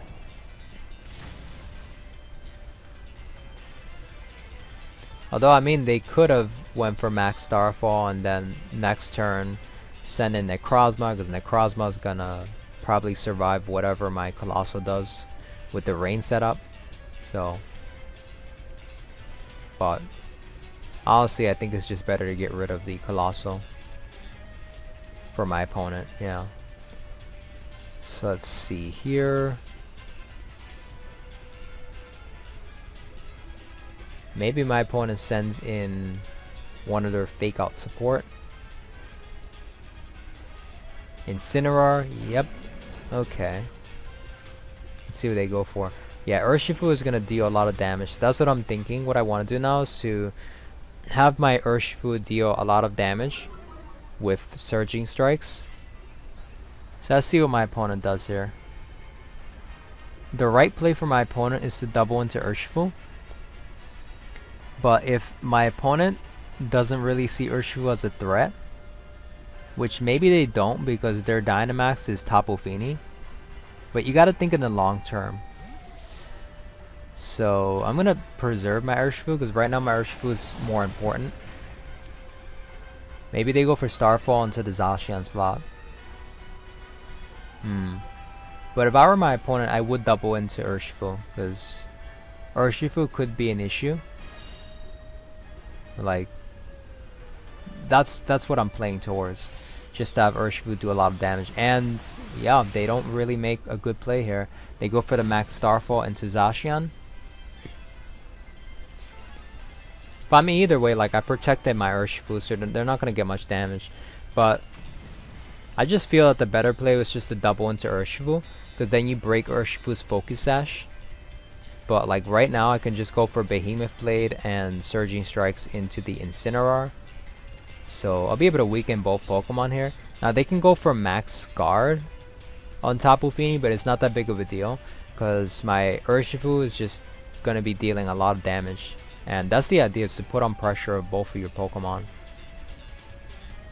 Yeah, definitely want to get rid of this Incineroar. You do not want Incineroar going from parting shots or anything like that. Because, yeah, always a good idea to get rid of the Fake Out support. Alright, so they don't go for the Max Guard. So this Behemoth Blade is going to deal a lot of damage to Tapu Fini. But it should survive. Yep, so it's going to survive the hit. That's fine. And Surging Strikes will pick up the KO onto Incineroar.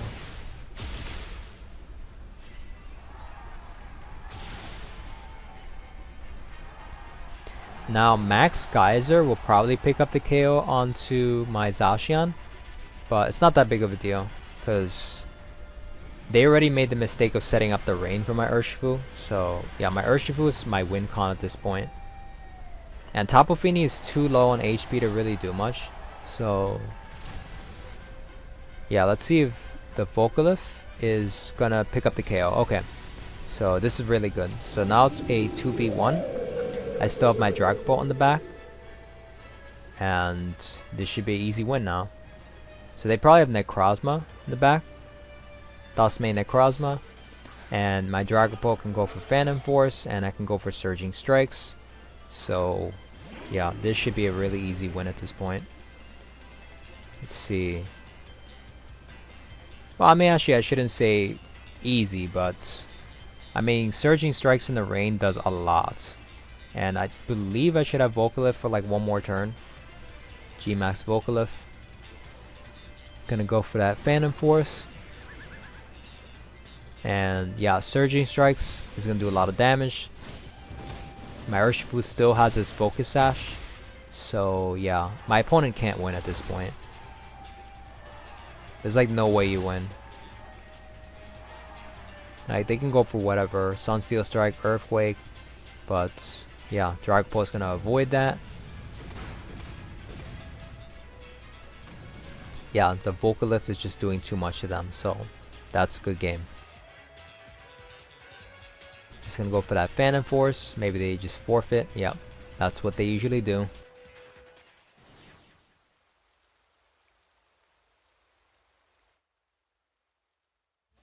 Alright, so another clean victory here. Awesome.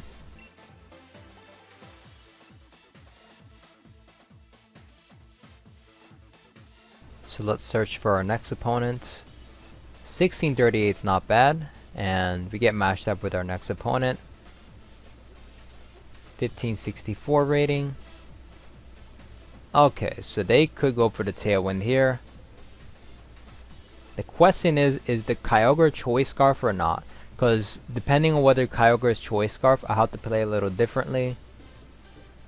Because there was a game I faced off against Tornadus and a Choice Scarf Kyogre, and that went really badly for my Colossal. Because yeah, Kyogre outspeeds Colossal.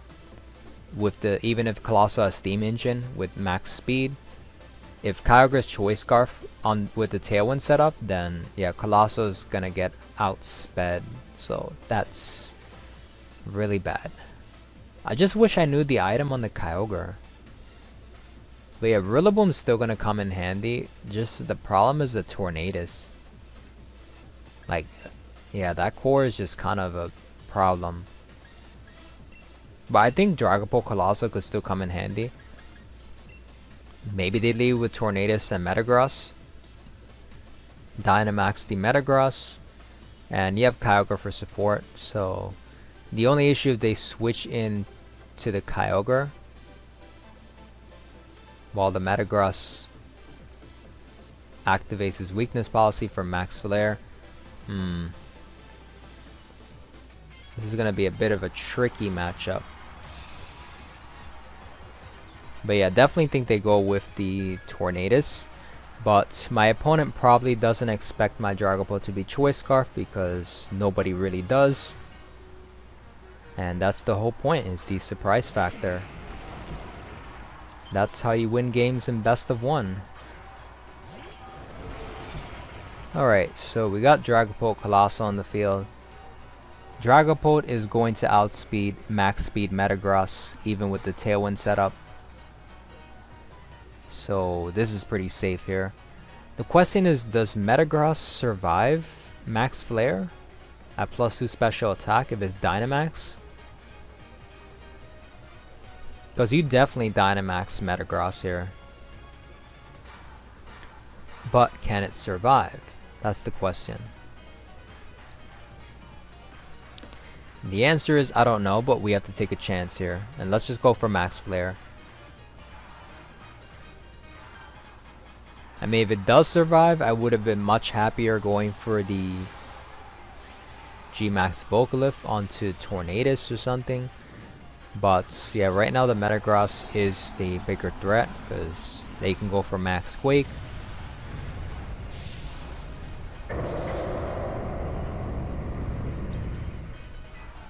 Alright, so there's the Dynamax Metagross. And yeah, it's a pretty speedy Metagross, since it Dynamaxed before Colossal. My Colossal is max speed Timid Nature.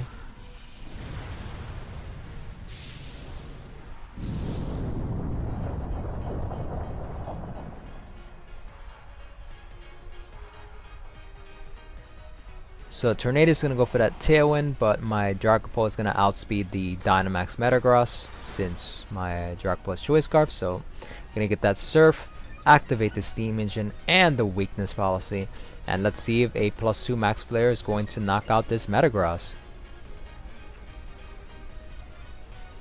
Alright, here's the Max Flare, and let's see how much damage it does. And it's going to pick up the 1-hit KO.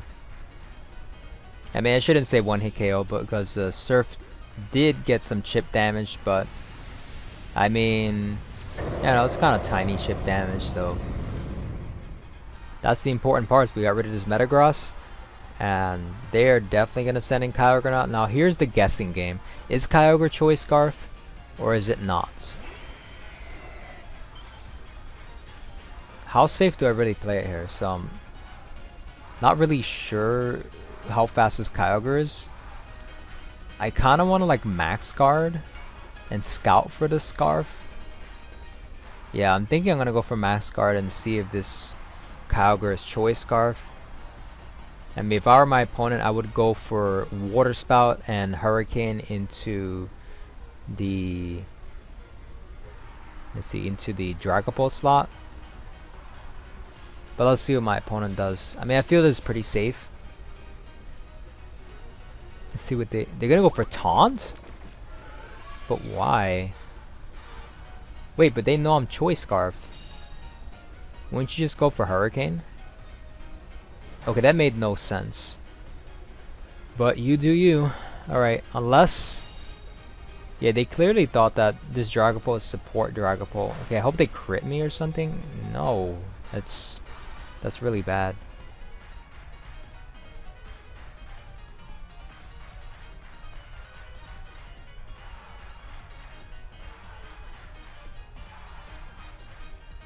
And I still don't know if the Kyogre, I'm gonna have to just guess that it's not Choice Scarf Kyogre at this point, because if it is, I just lose anyways.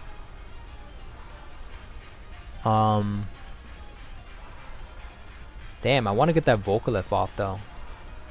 Like, I know I should go for Max Overgrowth into Kyogre, but like, I feel like I'm so greedy now. Like, I want to get that Vocalith into Kyogre. Like, just go for it in Kyogre. But I know that's not going to pick up the KO in Kyogre though. But like, why would you go for Water Spout? Like, why not go for Origin Pulse? So maybe they get greedy and go for another Water Spout or something. Because why do it last turn? Like, you should have went for Origin Pulse if you're not Scarf. Yeah, they're not Scarf. So why would you go for Water Spout? Because they did that last turn, and if I went for the Vocalith, then they just lose. Okay, they went for a Hurricane. Yeah, see, this is why I didn't want to switch in a Rillaboom. I didn't want to have to do that, but like, now I didn't have a choice but to just... Now they go for Origin Pulse. Okay, well... Why didn't you do that last turn? I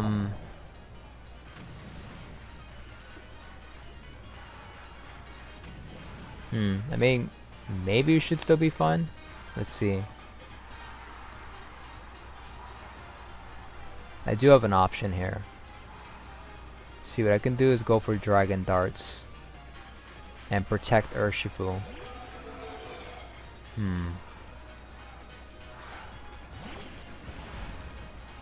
I can still win this. So what I can do is... Yeah, maybe they double into Urshifu if they get greedy. What I can do is just go for the Dragon Darts and detect Urshifu. Yeah, I honestly played this really badly, but I thought they would double into Dragapult with like Hurricane. If they did that, then I would get a free switch into my Rillaboom instead of having to just switch out into it. Because you'd expect the Tornadus to go for Hurricane into Dragapult the previous turn. That made no sense. Like, I really don't understand why they taunt. Like, they knew I was Choice Scarf.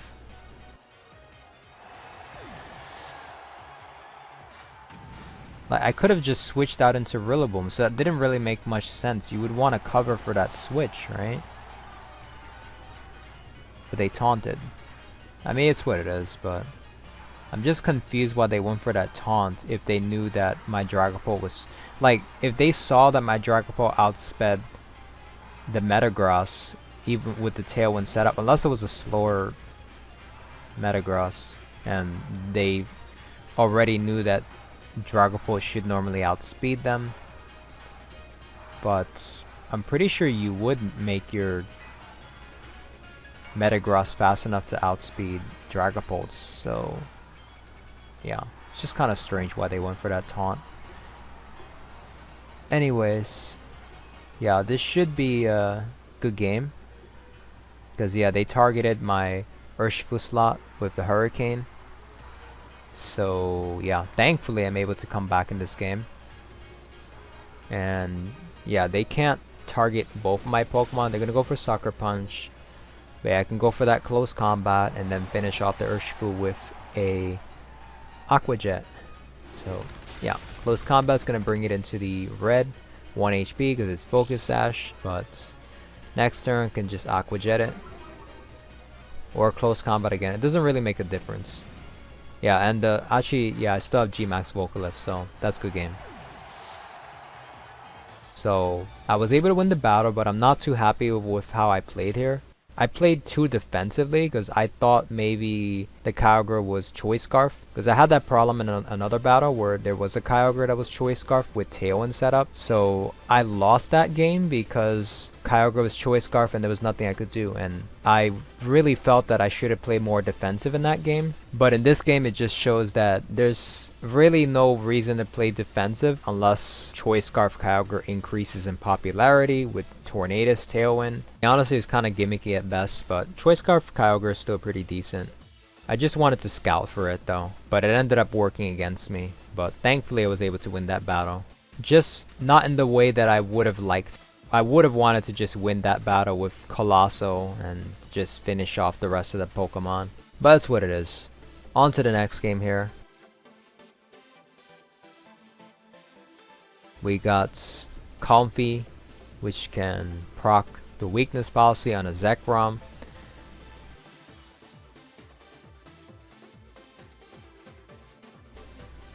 I feel like this is a team that got featured before. So that's probably a special Zekrom. Special sweeping Zekrom.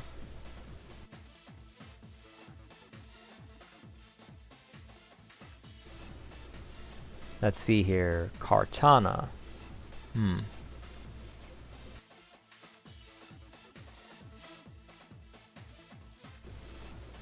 So the issue here is they have Comfy and Redirection. Comfy can also set up Trick Room.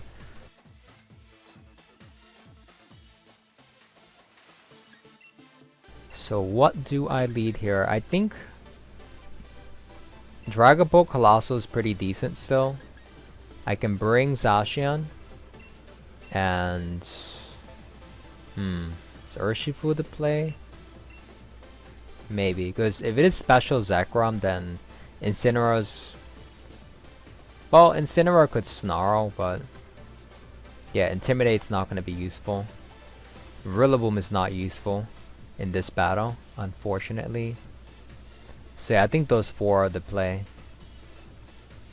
At least Urshifu will outspeed the Zekrom. I can get some close combats. Surging strikes on some of the other Pokemon. And well, I can close combat the Kartana, so let's see what my opponent goes for here. They probably lead with like Comfy and Zekrom. Yep. So what I can do here is I can just Vocalift into the Comfy to just stop the potential Trick Room. And basically just get rid of it turn 1. I mean, they could ally switch, but like that kind of works against them. Let's see how bulky this, let's see. Let's see if Colossal can survive Max Quake from Zekrom. Well, special Max Quake. I don't think Zekrom gets a physical Max Quake, as far as I remember. In Generation 5, if I recall correctly, it was not able to learn Earthquake or any physical ground type attack. So, Max Quake would tell me that it's probably a special Zekrom. Or it can Max Whirlwind into my Colossal, but I highly doubt that picks up the KO unless they proc their weakness policy.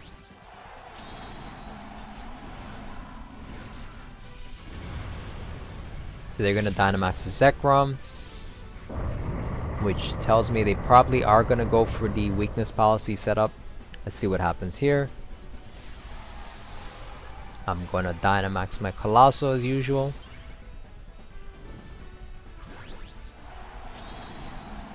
Now I could have also Dynamaxed my Dragapult, but that's just not as ideal. Plus, with all the ally switch shenanigans, it's just not going to be fun. So they are going to ally switch. I guess they expected my Dragapult to Dynamax. But yeah, if I were going to do that, I would just go for Max Phantasm to get some damage onto Comfy and lower some defenses. So being that I targeted the Comfy slot, the Zekrom is going to take some pretty decent damage from G-Max Vocalift at +2 special attack. So let's see how much that does.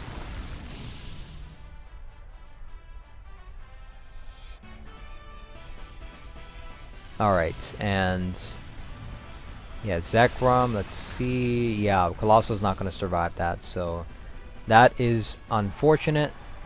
I mean, I highly doubt the crit mattered. Zekrom is pretty strong.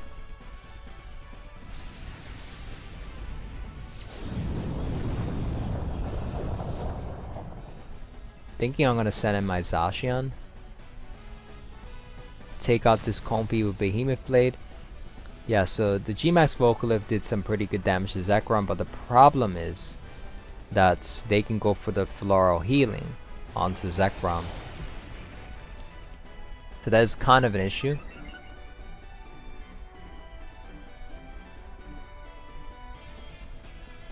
And I have to switch out my Dragapult because it's Choice Scarf.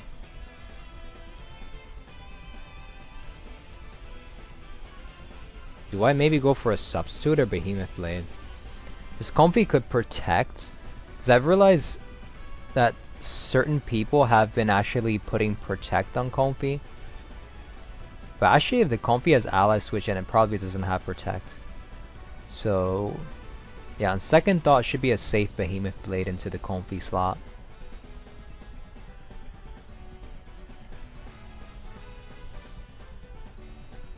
Yeah, because they could protect Zekrom, Trick Room. Definitely want to target the Comfy slot. I mean, if they ally switch again, then that's really good for me. So yeah, they're gonna go for Floral Healing. The interesting thing here is if my Dragapult wasn't Scarf and if I went for Dragon Darts, they would have just lost their Zekrom there. So that play doesn't make too much sense, but I mean it's what it is. Yeah, at this point they cannot activate their weakness policy, so it should be fine here. They're gonna go for a max Whirlwind, which will bring my Urshifu down to 1 HP.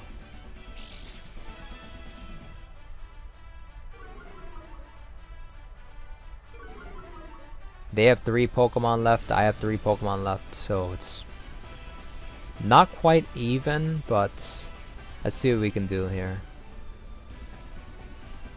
Yeah, Incineroar is going to be kind of a problem. You definitely want to fake out the Urshifu.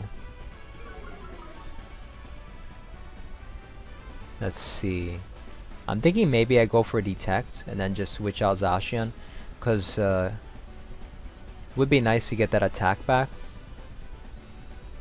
And besides, next turn after the Dynamax ends on Zekrom, I can just go for Dragon Darts to get some decent damage onto Zekrom.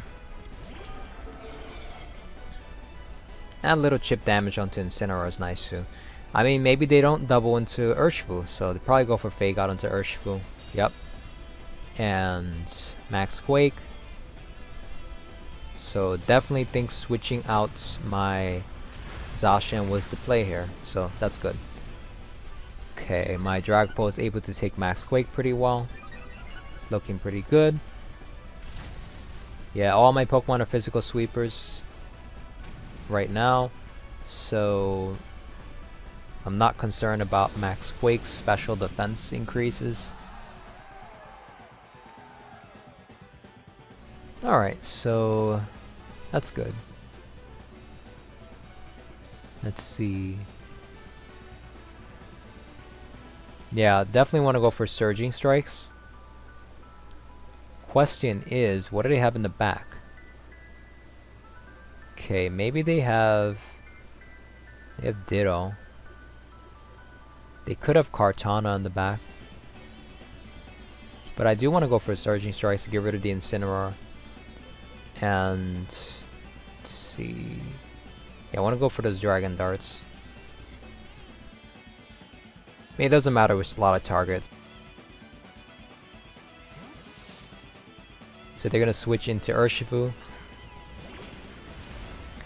But that's fine. It's the Water Urshifu. Let's see how much damage this does. Zekrom is almost in KO range. Gonna activate the weakness policy, but that's fine.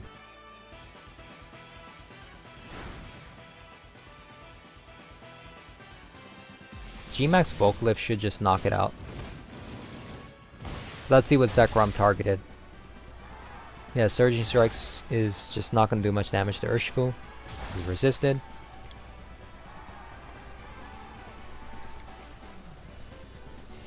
And they are going to target my Urshifu with Earth Power, which is the correct play. Now let's see, I do have Zacian on the back, so should be okay for the most part. But the problem is that they can go for Fake Outs, and Urshifu can attack through Protect, so there's no point in using Protect. So I'm just going to have to play aggressively and see what my opponent does. Me probably protect the Urshifu, so it might be better to just attack into the Incineroar slot, because they could expect me to just target the Urshifu and maybe they don't go for fake out, so it's just possibilities here. I think Dragon Dart should pick up the KO into Urshifu anyways though, so probably better for me to just go for the Sacred Sword to knock out the Incineroar, or at least deal some decent damage onto it. Let's see what they do. They're gonna go for fake out. Okay, that's fine. Well, Dragon Dart should pick up the KO into Urshifu anyways, so let's see. Does pretty decent-ish damage to Incineroar. Yeah, so definitely wasn't KO range for that Dragon Darts. So yeah, G-Max Vocalift putting in work. Because yeah, if it wasn't for that G-Max Vocalift damage, I don't think Dragon Darts would have picked up the KO. Because yeah, it still would have been high enough to survive the attack, the Urshifu's HP. So yeah, gonna finish off the Incineroar, and that's gonna be the end of the game.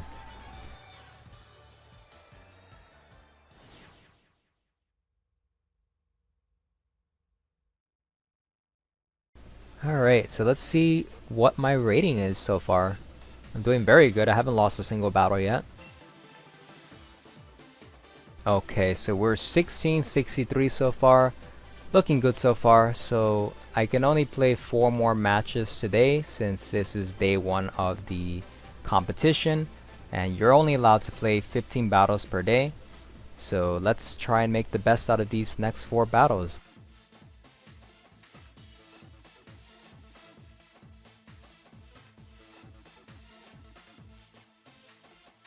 Let's see what the next matchup is.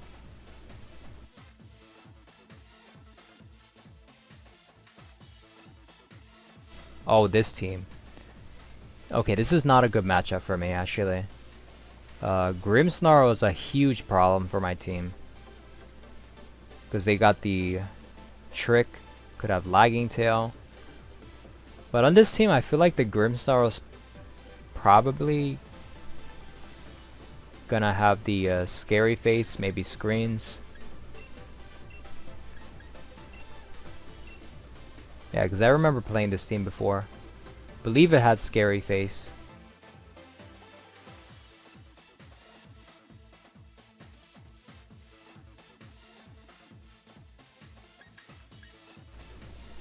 Yeah, I'm thinking I'm still gonna go for Dragapult Colossal, because if my opponent makes the mistake of leading with Groudon and Venusaur, I should be able to just take out the Venusaur with Max Flare.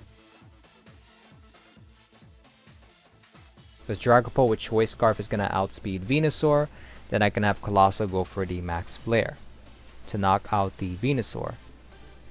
Now if they lead with Grimmsnarl, then that actually becomes a problem, because they have some options there. And Rillaboom is going to help me for Groudon, but it doesn't really match up well against Venusaur and Charizard. But I do need something to deal more damage into the Groudon. Yeah, this team is actually kind of hard to deal with. They could also Trick Room Porygon too, so my opponent has a lot of options. They have a lot of options. That's the scary part about that matchup.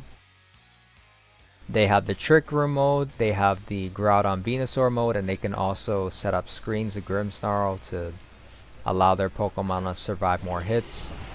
So, very scary team. They are going to leave with Grimmsnarl and Venusaur. So, the question is, do you switch out Grimmsnarl into Groudon? Do they make that mistake? Because if they do, then I'll just win this game. Especially if they Dynamax Venusaur while switching into Groudon.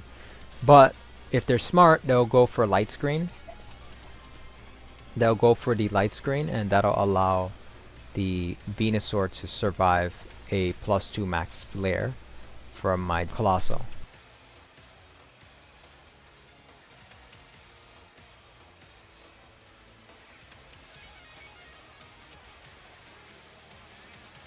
So they're taking their time to think. Let's see what they decide. Are they switching into Groudon? No, so they're staying in actually. Okay. I thought maybe they were going to switch into Groudon because they were taking a while there to think of their move. And they're going to Gigantamax Venusaur, and this tells me they're going to go for the Light Screen. which will allow the Venusaur to survive a +2 max flare from my Colossal.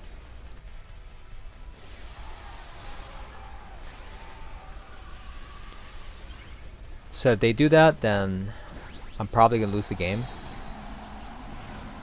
Especially if like the Venusaur is like weakness policy, and it's probably just gonna knock out my Colossal with Max Quake. Yeah, there's not much I can do about that. But we'll see how this turn plays out and what we can do from there. So the Grimmsnarl is gonna set up the light screen, so that was very well played. Unfortunately, that's really bad for me. So I did make the mistake of going for the Max Flare into the Venusaur, which is really bad for me, because this Venusaur is going to survive the Max Flare, and they're going to counterattack with the Max Quake. I'm pretty sure. This is what all Venusaurs do. Unless they don't have Max Quake, then in that case maybe they go for Vine Lash. But I'm pretty sure they just have the Max Quake. Yep, so they are weakness policy.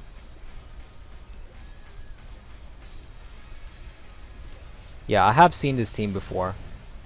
I played it a few times. But yeah, my team doesn't match up very well against it, unfortunately. I believe if I had to make some different plays, I probably would target the Grimmsnarl with G-Max Vocalith if I had to play this match over. So yeah, at least maybe Colossal can try to survive Max Quake from the Venusaur. But yeah, unfortunately, I'm going to lose Colossal turn 1. I also feel like I need a bulkier Colossal. That's another thing. My Colossal is just not that bulky. There's really nothing I can do. I feel like I should forfeit now, but yeah, because this Venusaur is just going to start using Weather Balls, Max Quakes to just knock out Zacian. Yeah, as soon as they knock out Zacian, it's a good game at this, like, after that, so.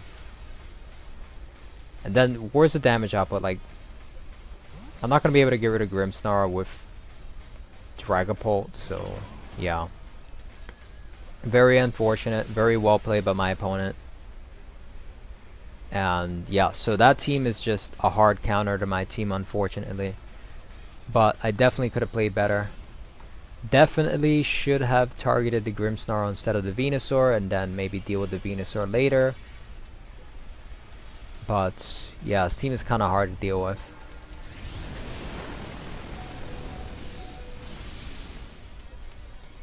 So they're gonna make a read, so I mean it doesn't matter, like you don't, there's no point in making reads, just knock out Zacian, honestly. But yeah, I guess the G-Max Vine Lash kinda helps. I mean, like, what is Dragapult gonna do to Venusaur? Like, nothing really. So there was no point in making that read, unless they were predicting the ally switch and they just wanted to get Vine Lash. I mean, actually, maybe that was kind of safe if they thought I was gonna ally switch. That makes sense, because if I don't go for the ally switch, then they still get the G-Max Vine Lash. Okay, so they probably predicted ally switch then. Anyways, not much I can do here, but we'll see. So they're gonna go for the Max Quake, and that's gonna knock out my Zacian, and that's pretty much good game, so nothing I can do here. I'm gonna see what my Rillaboom can do to this Grimmsnarl, but I believe they just set up a Reflect, so Choice Banded Woodhammer is probably not gonna pick up the KO onto the Grimmsnarl, but we can try. Yeah, it's just barely gonna hang on, which is very unfortunate, but it's what it is. So yeah, I think I'm just gonna forfeit because there's nothing I can do. Yeah. Definitely feel like I should have just targeted the Grimmsnarl turn 1 instead with the G-Max Vocalith, because it would have been nice to have that Vocalith residual damage. But that's for next time I play this team. For now, I'm just gonna forfeit, because as soon as I lost Colossal turn 1, that was just auto lose. So yeah, I mean, they could have just went for Like, honestly, if they went for that Vine Lash, I guess I could have just attacked with Zacian. Because it just feels like they over-predicted there. They thought that my Dragapult was going to ally switch. Which is a fair play. I mean, if you have Groudon and Charizard in the back anyways, then they can both deal with my Zacian either way. So, I guess that was a safe play. Also, getting the G-Max Vine Lash is pretty decent too, so why not? Anyways, that's my first loss. So I have to consider how high I want to rank up before I stop. So I'm definitely, after losing one battle, I'm definitely not going to make #1 ranking. So let's just try to get as high as we can. I mean, the goal is to get to as high 1600s, maybe 1700. I have 3 more battles, so let's just do the best that I can. So this team that my opponent has here is pretty similar to another team that I played a few matches earlier. So I'm going to follow the same strategy that I did against that team. So my opponent is probably going to lead with Mimikyu and Tapu Fini, because that's what the last time that I played this team, that's what that opponent did. I think that's probably the best lead, because that forces me to make a decision with my Colossal. Do I knock out Mimikyu or Tapu Fini? But the issue with that lead is that I can just go for Max Flare into the Mimikyu, and that'll reduce the damage output from Tapu Fini, so yeah. Shouldn't have too much of a problem with that lead. Yeah, Urshifu is very useful here, because if they set up the rain with Max Geyser, then Urshifu is going to do more damage with its Surging Strikes with the rain setup. So that's going to be very useful.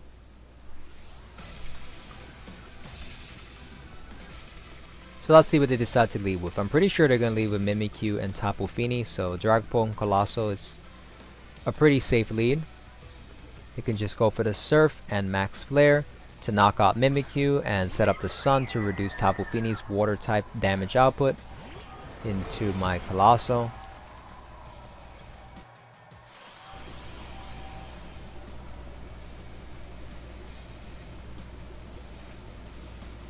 So yeah, I got my game plan going into this. Just go for that Surf and Max Flare. And yeah, this should be an easy knockout onto the Mimikyu. And this is definitely important because you want to deny that Trick Room. Since if my opponent is able to get up the Trick Room, then that's probably an auto lose for my team. So do not want that Trick Room going up. So Tapu Fini is going to Dynamax here, which is exactly what my opponent needs to do. They need to try to get some damage onto my Colossal with Max Geysers. But by setting up the Max Flare, my Colossal should be able to survive the Max Geyser from the opposing Tapu Fini. So yeah. Then after that, next turn I can get some big damage with G-Max Vocalifts onto my opponent's Pokemon. So let's see, we get the Surf and the Max Flare, which should pick up the KO onto the Mimikyu. The Surf is going to activate the Steam Engine and the Weakness Policy as usual. So let's see if we can get a sweep going with my Colossal. Hopefully this Tapu Fini doesn't have a Life Orb, but we will see how much damage this Tapu Fini is able to do to my Colossal with Max Geyser. Thankfully I'm able to knock out this Mimikyu with the Max Flare at +2 special attack, and the Tapu Fini is going to go for the Max Geyser onto my Colossal. So it's going to deal some pretty good damage, but it's not enough to knock out my Colossal thanks to the Max Flare setting up the Sun. So definitely very helpful to go for that Max Flare. So now this gives me a free turn to go for G-Max Vocalith onto whatever my opponent sends out next, or Tapu Fini. So let's see what they send out next. So my opponent is going to send out the Torkoal, which does not match up very well against my Colossal. But I'm thinking now Tapu Fini doesn't really do much damage into my Pokemon, because I could switch out Zacian, switch into Zacian, switch out my Dragapult, and yeah, Tapu Fini can't damage my Zacian, can't do too much damage to my Zacian, so it's pretty much a free switch into Zacian. Might take a little damage if they go for Max Geyser or Max Starfall into that slot, but my Colossal is threatening a lot of damage right now, so I'm going to target the Torkoal, because definitely cannot let this Torkoal get any eruptions onto my Zacian, so definitely a safer play for me to just knock out this Torkoal. I mean, honestly, it doesn't really make sense for my opponent to bring Torkoal, because if you're maxing Fini and then you set up the Sun with Torkoal, like Fini's damage output from its water type attacks are going to be weakened from the Sun. So I don't think that was really a smart play by my opponent, but I mean, that's what it is. So I didn't go for the Starfall into the Dragapult slot, which is now Zacian. So doesn't really seem like my opponent can really do too much here, but if anything, I feel like they should have just targeted my Colossal with a Max Geyser. Let's see here. So this should be a safe knockout into Torkoal. I feel like just getting damage on the Tapu Fini, although Tapu Fini could go for a Max Guard. But I mean, doesn't really seem like there's much that my opponent can do right now. Let's just see which Pokemon they brought in the back. Yeah, at this point I just wanted to try to just get big damage onto Fini and try to just knock it out. So yeah, Fini is going to get hurt by the Volcalift damage. And yeah, that Volcalift is just really helpful overall. So now I still have the Sun set up, so honestly, with them max guarding, that's just really helpful for me. Because now I can go for Solar Beam into the Tapu Fini or Behemoth Blade, because they're going to fake out one of my Pokemon. I'm pretty sure they're going to go for the fake out into the Colossal, but you know, that might be me over predicting if I go for a Protect on Colossal and if they target the Zacian with fake out, so I'm just going to attack with both of them, especially since the Fini just protected. So if Fini has Protect, then it could go for it next turn, so I'm going to double into the Fini slot, at least just to get some decent damage onto it. Go for the Solar Beam.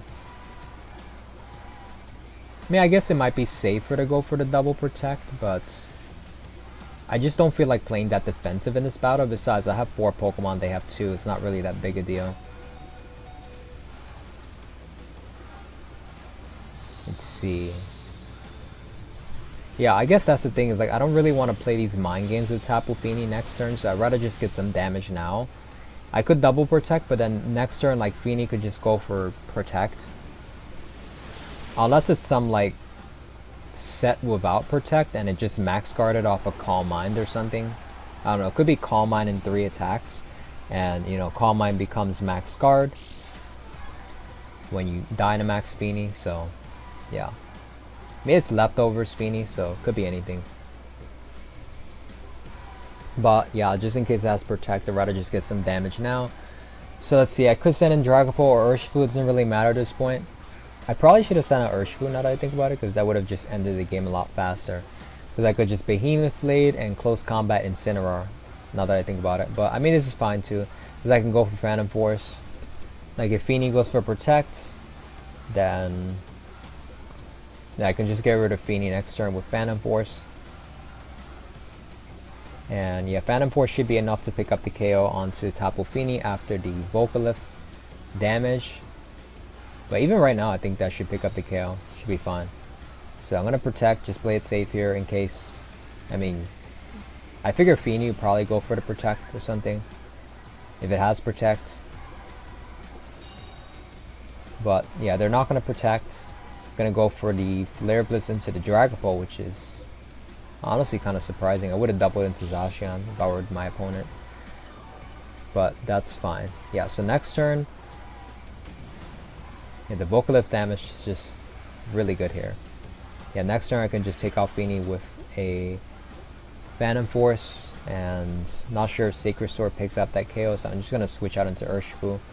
Try to keep the three Pokemon lead. I mean, maybe I could have 4-0'd, but it's not that big a deal. I just wanna end the game. I don't want to play too defensive.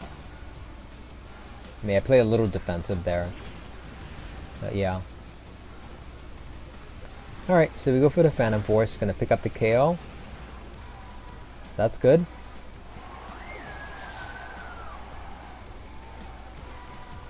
And they're gonna go for the Flare Blitz, as I expected, which is not gonna do much damage to Urshifu because it's resisted, even though the sun is up. But yeah, this should be a good game. You can just go for a close combat with Urshifu, and that's the end of the game. So yeah, another fairly simple game for the most part.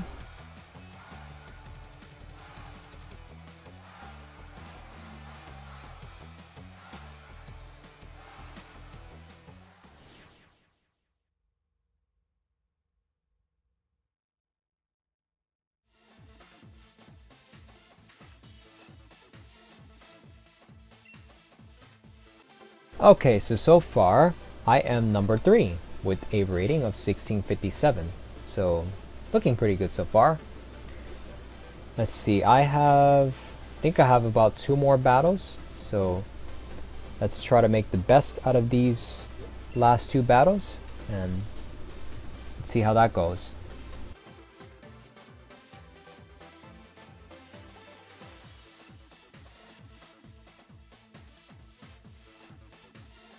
Let's see, our next matchup is against an opponent with a 1601 rating. So, ooh, they got this matchup. So, there's a Zacian and the Sun mode with Torkoal Venusaur, Charizard, and Landorus.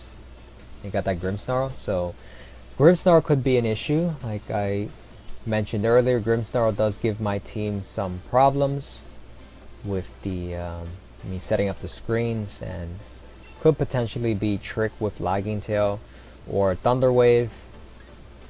Scary Face. Well, Scary Face is not that big of a deal.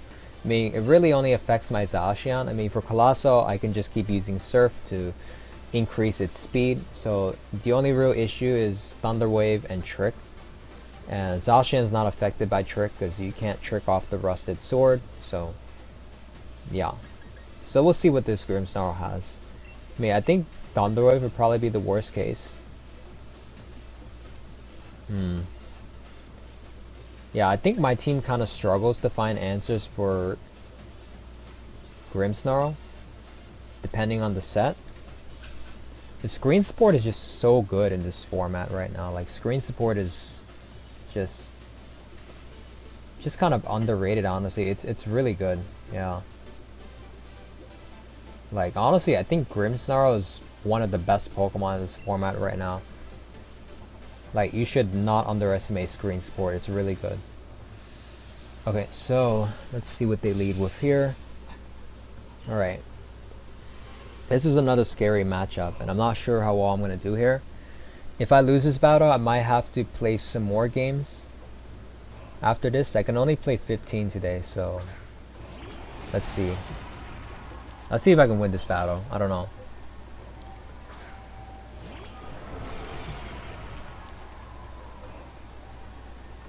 Okay, so they're gonna leave with the Zacian and Grimmsnarl.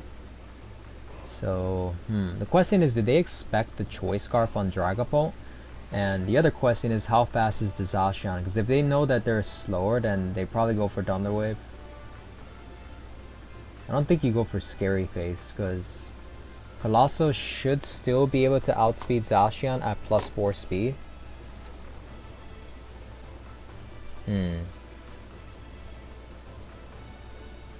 Yeah, the only Pokemon that would outspeed Colossal max speed at +4 speed would be Regieleki. Because Colossal would be at 270 speed with +4 speed. Because my, yeah, Colossal is 90 speed, that's its max speed. And at +4 it's 270, so yeah, it's just Regieleki that would outspeed it. But yeah, let's see. They could have Thunder Wave or something. Maybe they set up screens. I mean, if the Zacian is bulky and they go for light screen, they might be able to survive the +2 max player. I'm not really sure about the calcs. They're gonna go for Thunder Wave though, and that my Dragapult is gonna avoid it. That's huge. So very unfortunate for my opponent, but I mean, of course I'm glad that missed because that lets me take out the Zacian. But yeah, very unfortunate for my opponent. I mean, yeah, so they're gonna lose the Zacian here.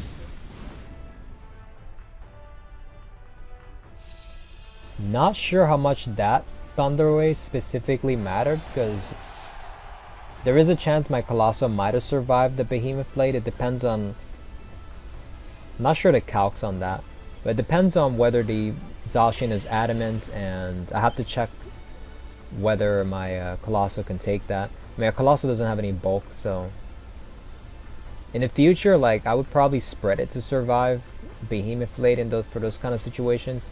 So here I'm gonna have to play defensive because I know my opponent is going to double into the Colossal with Thunder Wave and Max Quake, and Venusaur will outspeed Colossal if they Thunder Wave. So I have to go for this play. Even if the Max Quake doesn't pick up the KO, Venusaur should still survive Max Flare if they're able to move first. So yeah, definitely don't want that to happen. I need to reposition. Now a really good play for them is to just go for the light screen, and then they can just knock out Zacian next turn.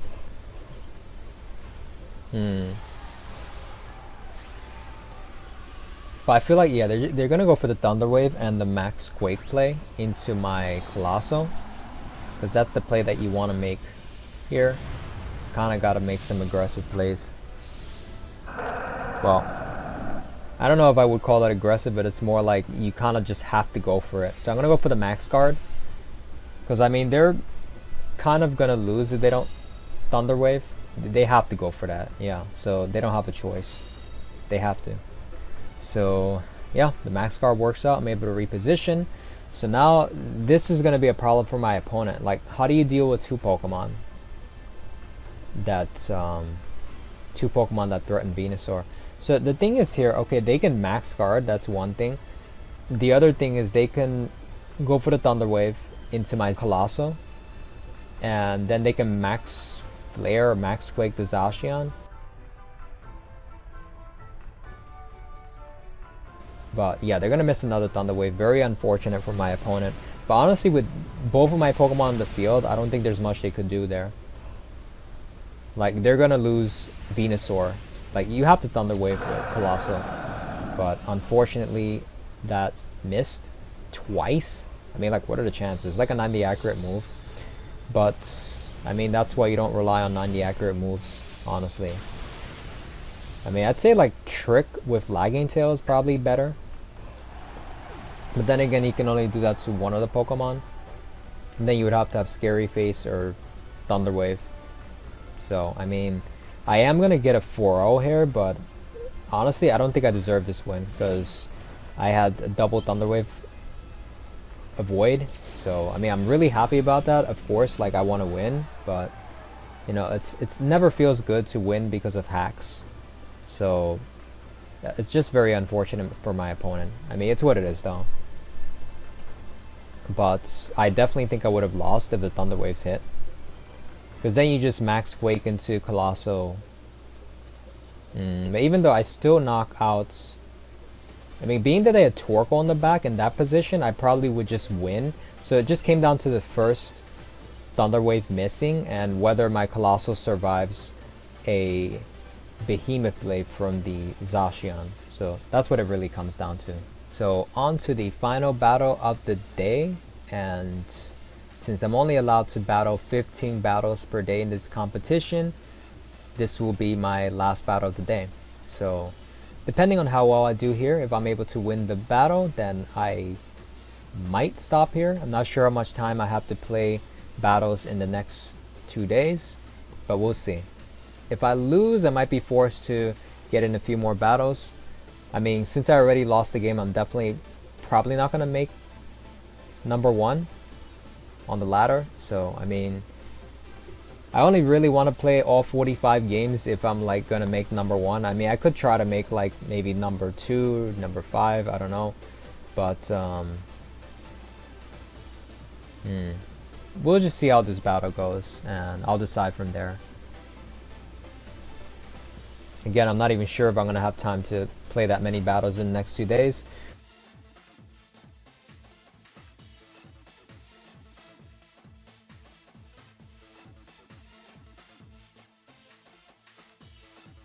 I'm gonna get matched up with my final opponent of the day, who has a rating of 1588, and they have the Ho-Oh and Heliolisk. So this is really interesting.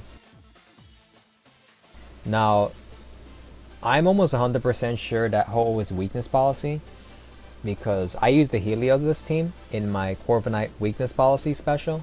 So that's definitely a weakness policy Ho-Oh.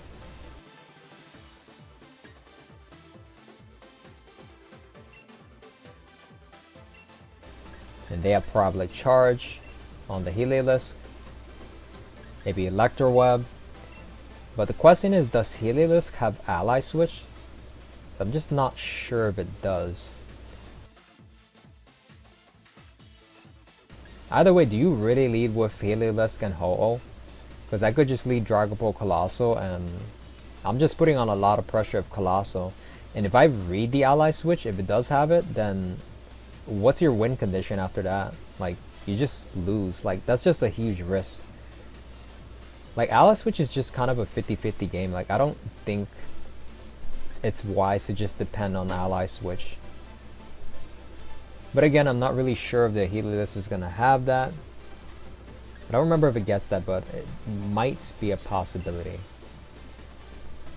But maybe I don't want to over-predict. Because over-predicting is how you lose games. But then again, making good reads is also how you win games. So it's pretty much a coin flip. It's a 50-50. And if Heliolisk has Ally Switch, this will be the first time that I'm playing a Heliolisk with Ally Switch.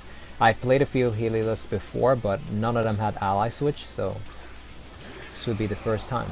I just don't remember if it has access to that. I probably should have checked that, since I used one before, but yeah. Just didn't really plan on using Ally Switch for my showcase, but let's see if they have it. I don't know. Okay, so they're gonna lead with the Heliolisk and Ho-Oh, but this tells me that maybe they have Ally Switch. I don't know. Or did you just not prepare for this lead? Like, what are you gonna do? Like, if you don't have like Ally Switch or something, what are you gonna do? I mean, I guess you switch out Ho-Oh. If you have Ally Switch, you just use it. But I don't want to over-predict. I'm not really sure. Do I target? Yeah, I'll just target Ho-Oh. Like, I don't want to over-predict. Like, I'm wondering if the Heliolisk has Ally Switch. I'm just not sure. I don't want to over-predict. I mean, if it doesn't and Ho-Oh switches out, like, what is Heliolisk gonna really do? I mean, they don't have a rain Pokemon on their team, so they can't, like, Weather Ball. I mean, Weather Ball is mostly for, like, against Kyogre teams, because Heliolisk has a Dry Skin ability. Well, in any case, if they, let's see, if they Ally Switch, I'm still getting the G-Max Volcalip off. So I just didn't want to over-predict, you know, like, because what if it doesn't have Ally Switch? Then I'm just over-predicting. Then I just auto-lose to Ho-Oh if I, like, over-predict. But then again, if they do Ally Switch, then I kind of just lose. Because now I targeted the whole... Well, I mean, I don't necessarily just lose, because I do have Urshifu in the back. They are going to go for Ally Switch.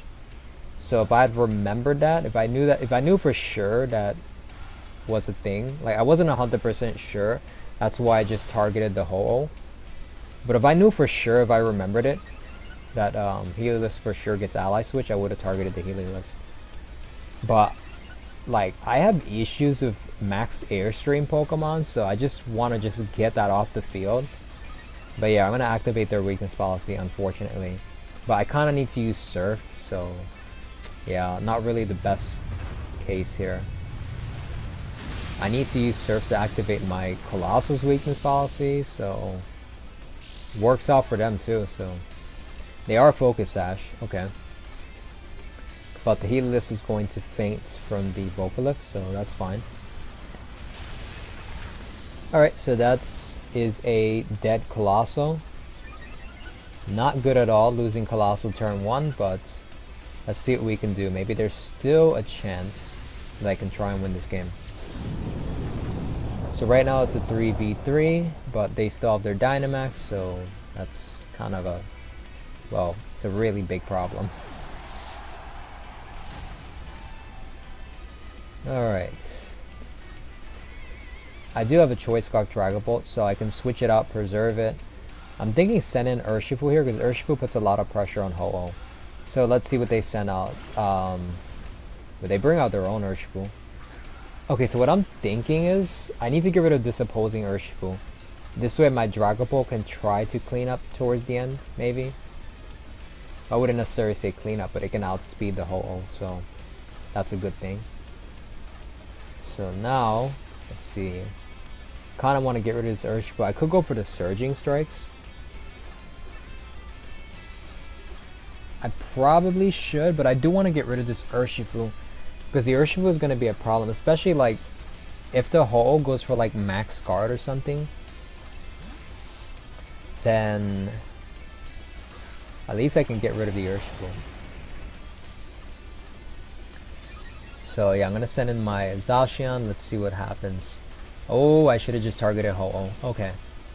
I didn't think they would switch out into Incineroar. Like, if you have Incineroar, why not just send it out in the first place? I mean, I guess they weren't expecting me to send out Urshifu so soon, but I mean, well, I kind of want to send out Urshifu because it has decent coverage against Ho-Oh. Alright, so they're probably going to max Airstream Urshifu unless for some reason they don't feel threatened by it. I don't know. I mean, if I were them, I would just target Urshifu with max Airstream. So yeah, kind of misplayed there, but I just wanted to get rid of the Urshifu.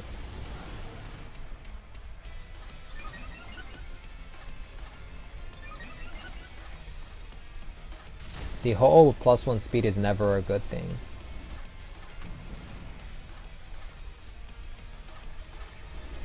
Not really sure what to do now because I'm kind of pressured here.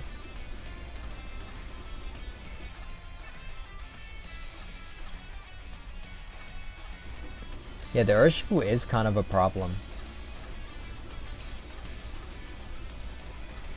Because that's the thing is like, the reason I want to get rid of the Urshifu is like, what if I do target the Ho-Oh? Like, Surging Strikes isn't gonna pick up the KO on Ho-Oh because it's Dynamax. Unless I had Choice Banded Urshifu, that would have been nice, but I don't. If I did, it probably would pick up the KO. But Ho-Oh has some pretty decent bulk, so... But Urshifu would have definitely got knocked out, that's why I figured that was the better play. Now here, let me see, I want to switch out into Dragapult, but I think I timed out. Okay. Well, either way, I have Detect as my first move, so the game is going to select Detect. That's why I have Detect as my first move in case I time out. And yeah, that's going to work out. I mean, I figure either switch out or Detect. I mean, I wanted to preserve Urshifu, but I mean, this still kind of works out, I guess. The issue is that they have their own Urshifu in the back. But I did go for the Sacred Sword, so I wanted to preserve my Urshifu. Like, Zacian doesn't really... Well, could have got some decent damage on a Ho-Oh, I suppose.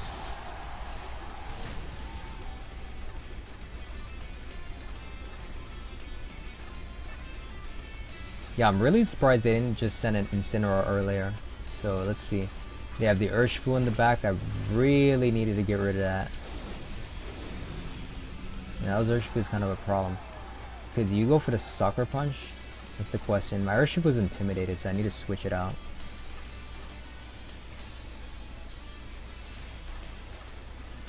If I'm my opponent, what do I do here? Okay, maybe... They probably go for Sacred Fire. Sucker Punch. Try and stop Aqua Jet. Let's see.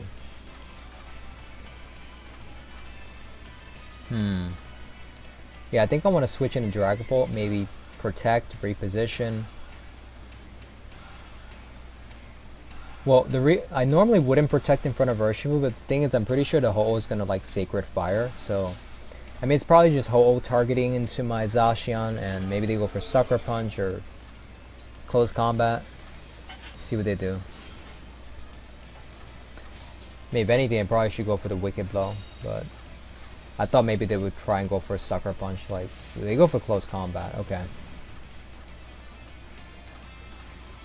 Because honestly, like, I was in a losing position. I was thinking maybe the best place to try and see if I can pick up the KO with Aqua Jet onto Ho-Oh and protect Zacian, Behemoth Blade the next turn. So this Ho-Oh doesn't have any defense increases, so that's good. So, okay, I'm thinking the Urshifu is definitely gonna go for Sucker Punch now. Maybe the Ho-Oh goes for another Sacred Fire or Brave Bird into Zacian. I don't know if Brave Bird picks up the KO. The Sacred Sword has like a 5% chance of missing, but it's like, it's so unlikely that it'll miss. So I'm thinking, yeah, Urshifu is probably gonna Sucker Punch. So it'll fail, and then I can try to get the Aqua Jet to finish off the Urshifu if I can get a Sacred Sword onto the Urshifu, or I can Aqua Jet the Ho-Oh. But yeah, they're gonna go for Brave Bird. Let's see. Yeah, so that's what I was thinking. If they messed up here, then yeah, Sacred Sword would probably get enough damage into Urshifu. And but yeah, I mean, the plan was to try to get an Aqua Jet onto Ho-Oh, but I figure if this scenario happened, I could also Aqua Jet into Urshifu. But this is like really weird. They went for Close Combat again. I thought they would Sucker Punch. So maybe the Urshifu is like Choice Banded? That's what I'm thinking. Maybe they're Choice Banded. So this is going to be really close, but I might have a shot at winning this game. I have to go for Phantom Force into Ho-Oh, so let's see what happens here. So I don't know if Phantom Force is going to pick up the KO, but like right now Phantom Force is the play if their Urshifu is Choice Banded. So that was a huge misplay. They should have went for Wicked Blow. Well,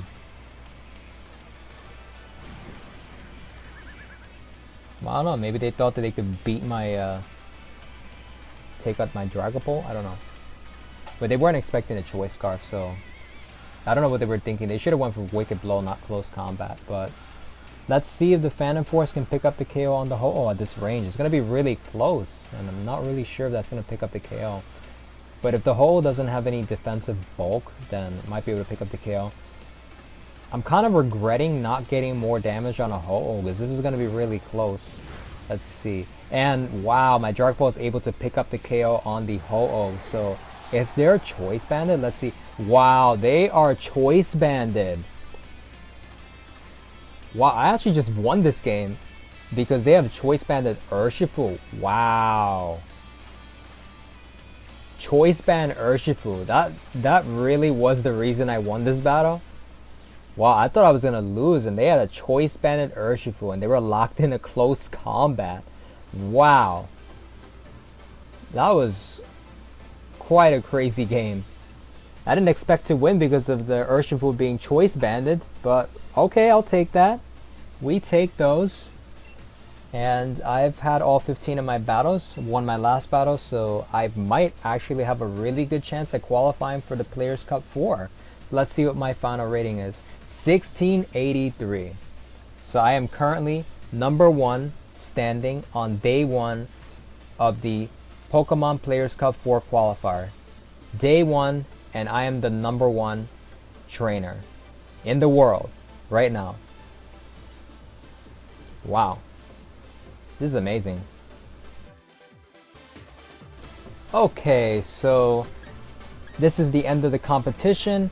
I didn't have any time to play any more battles, and I figured that this was a good stopping point, so I didn't have any more battles and I stopped at 1683. So let's see what my final rating was. Day 1 I was number 1, but I'm probably like somewhere in the 200s or 300s. I don't know, we'll see. Wow, my final standing is number 298 with a final rating of 1683. and that's only with 15 battles. So overall I went 14-1, 14 wins and only 1 loss. So wow, yeah, that was a pretty crazy 15 battles, but yeah, had a lot of fun in this competition. Next time maybe I'll try to get in some more battles. But yeah, if you guys have participated in the Pokemon Players Cup 4 qualifier, let me know how you did. Let me know what your teams were, what team you used, and if you qualified, if you think you qualified for the Pokemon Players Cup 4 qualifier. But yeah, hopefully I will qualify for the Pokemon Players Cup 4. I'll be checking my email. Hopefully I'll receive an email soon that lets me know that if I qualified or not. But I will keep you guys updated. So yeah, my team was Choice Band Rillaboom, Choice Scarf Dragapult, the Rusted Sword Zacian, Focus Sash Urshifu, Assault Vest Incineroar, which I honestly didn't use in any of my battles, but I've used it in my ranked battles while I was practicing with this team, so it definitely comes in handy, that Incineroar with the Assault Vest. And finally, the star of the show, which is the Weakness Policy Colossal. So very strong Pokemon. Weakness Policy Colossal is still a very, very strong Pokemon. So that is pretty much it for this video. Thank you guys for watching. I hope you guys enjoyed watching my Pokemon Players Cup 4 qualifier run, and be sure to like, comment, subscribe, and stay tuned for more.